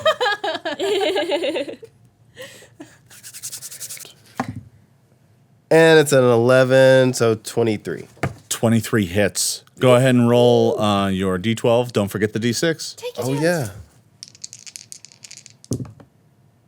That's another 11. You deal 11 points of damage. And plus 4 is 15. 15 points of damage, reduced to 10 because it's a slashing weapon. But your blade goes slicing through the skeleton. And at first you thought you didn't hit anything at all. Your blade just goes right through it. And then you realized you knocked out a vertebra. And it just went flying across the courtyard like a puck. And it's just spinning over there. And the skeleton just kind of looks at you and has this kind of... And then it just collapses. Love it. And is gone. Ain't so wiggly now, are ya? The last of the skeletons has been defeated. I kick the remains. The bones fall to the ground. The old rusted mail lands there. And even from here, you can see on the mail, there's the badge and symbol of a knight of Lastwall. Oh, no, now I feel bad. While we're here, I want to heal you. While we're here, I'm going to use another heal. You're just going to get 3 points, but... Is there no enemies anywhere? Can you? There are no enemies nearby. So you could have done that as a 3 action and hit everybody for 3. Another 3. Oh, never mind. Never mind. Since you need healing as well, I'm just going to expend another one of these slots and... One of the more powerful ones? Yes. All right. So you're going to do it. Some damage. I'm all right. Heal everybody! Oh, 12 points. Oh, wonderful. That's exactly what I needed. Get that healing. The lieutenant makes her way up to the cathedral and pounds on the door. Is anyone alive in there? Going to come with. And the cathedral doors open. Ooh, I'm definitely coming with. I'm ready. Yeah. Inside, you see crowded inside this church are what must be close to 24 townsfolk. You see, they look like ordinary people, so they're wearing it looks like there's a blacksmith here and a cooper and and some farmers, and they're all huddled in the center of the room, and they have pitchforks and clubs and makeshift weapons. And the person who opened the door is a rather old-looking priest who kind of looks at you, and he's wearing mail that looks like it would have fit him in his prime, but now it kind of hangs loose off of his body. He hasn't kept up his physique. He looks like he's middle-aged, and you can also tell from his kind of watery eyes that his sight is starting to go, but he's still got this ancient longsword in his hand. He's like, oh, who is it? And the lieutenant goes, it's me, Sir Falmer. I'm glad to see that you're still alive. What's happening here? And the priest looks to you and says, the dead, they just started rising. They poured out of the cemetery. They poured out of the crypt. Who knows what's happening in the castle? It's the lich. The lieutenant looks at you and is just like, it can't be. And she says, quick, everyone, inside. And you're all ushered inside, and the priest closes the door, and the lieutenant quickly takes a head count of the situation. As I go in, can I grab the sort of garb that was on the skeletons? I feel a bit bad now that I kicked fellow knight. I want to bring in its sort of last remains. So, not the bits. Yeah, no, yeah, I follow. You solemnly pick some of it up and bring it inside with you, and the doors are closed, and the priest and your lieutenant are talking, and the dwarf is there going around checking on people, seeing if they're okay, and you can overhear the conversation between the two of them, and the priest is just like, It just started happening yesterday. At first, we thought it was just a foul necromancer moved to our town, but soon they all started rising. They poured out of the crypts. I don't know what's happening in the castle, but we haven't heard anyone in there for almost half a day now. No one's come out and no one's gone in. And the lieutenant is taking all this in with grim news, and she's looking back at all of you with a deadly serious look on her face. The private is there, and then the door bursts open. Oh. And in comes a tall, kind of powerful-looking half-orc woman. And she is escorting another 2 villagers in, and she's wearing the livery of the Lastwall militia. So she's wearing the kind of similar garb to your private Gar. She looks like a private as well, and she ushers in some more people, and she walks up and is like, "Father, this is the last of them. I don't think there's anyone left alive else in town." And the father looks to them and goes, "Is this all? There used to be hundreds." But even just a few is better than none. Point me at who I can heal. I am a cleric of Serenray. Please, I will The help. lieutenant looks to all of you and says, "There isn't time. Come here." What do you need from us? She draws her blade. "Kneel. Oh, okay. I must ask you to take your vows. You are not trained, you are not ready, but I must ask them of you. Will you do this? Will you take the vows? Absolutely. Yes. Do you vow to be brave in the face of death? Yes. Yes. Do you vow to be just, even if it means paying the ultimate price? Absolutely. Do you vow to stand firm against the tyrant, so that the world may live?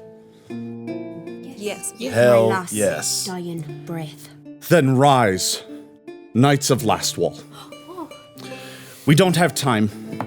Take the refugees and leave. This is the only order I shall give you from this day forward. You must take these refugees and flee Lastwall. I don't know what's happening here, but I can't have these people's blood on my hands. Take them. You will take them to my father. He does not live in Lastwall. I was raised in Nirmathos. You will take them to my father. He lives in Cassin. He's not an important man there, but he can help you find shelter amongst the locals. He's respected. Take them to Cassin. It is on the northern border of Nirmathos. You must lead them there. Get them out of here." She says, "Private Car, come here." And he nods. "You and I are going inside that keep to see if we can save anyone. Alone. It is our duty. Oh, you will most surely perish.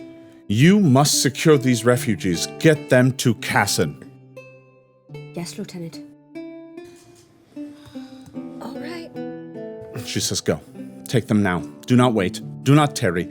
Grab the wagon at the edge of town. Use it to load any of the sick or wounded. You will move faster if they are able to be in the wagon. March as fast as you can south. I don't care what trail you take. It's best that I don't know. Go. Go and take these refugees with you. Take them to Cassin. You must get them to safety." Okay. I look at the priest. Do you have any more wagons that we'd be able to transport you faster? Any He's horses like, available? none that are safe. We were trying to find our horses. The private says, "Private Unkir." She looks at you and kind of grimly, "Well, how can I help?" And the lieutenant says, looks at the private and goes, looks at all of you. "Go with them, Unkir. Go with them and do what you can. You know these people better than them." The private nods. She says, there's no horses. The horses are gone. I don't know where they are, so a wagon wouldn't help us. But if there's a wagon on the edge of town, we could at least get some of the wounded to it. I'll help carry them. She's big and strapping. All right, let's go." And the father and Private Unkir begin helping the villagers out of the chapel. You make your way back out into the square where the dead have fallen. The lieutenant and Private Carr follow you. They both have their blades drawn. They're wiping them clean, but they're not putting them away. They have more bloody business to do. The two of them look at you and say, "Go. Go to Cassin. It's been an honor, Lieutenant. May Iomedae be with you. Carr, let's go." And the two of them turn and make their way to the castle, leaving you to head south. Merde. You are able to make your way south, and as you turn back, you see the two of them approach the castle gates. And that is where we'll end today's adventure. Oh, man. I want to thank you all for watching and encourage you to tune in next week for another exciting session. If you've enjoyed what you've seen here today, you can learn more about the game at Pathfinder2ndedition.com. The core rulebook and bestiary, along with several adventures and accessories, drops in just 2 days on August 1st. You can get it from Paizo.com or your favorite local game store. If you want to catch more of my adventures, you can find me every Thursday running the Oblivion Oath, Pathfinder Office campaign on the Paizo Twitch channel at twitch.tv/officialpaizo. Thanks again for watching, everybody, and we will see you next time.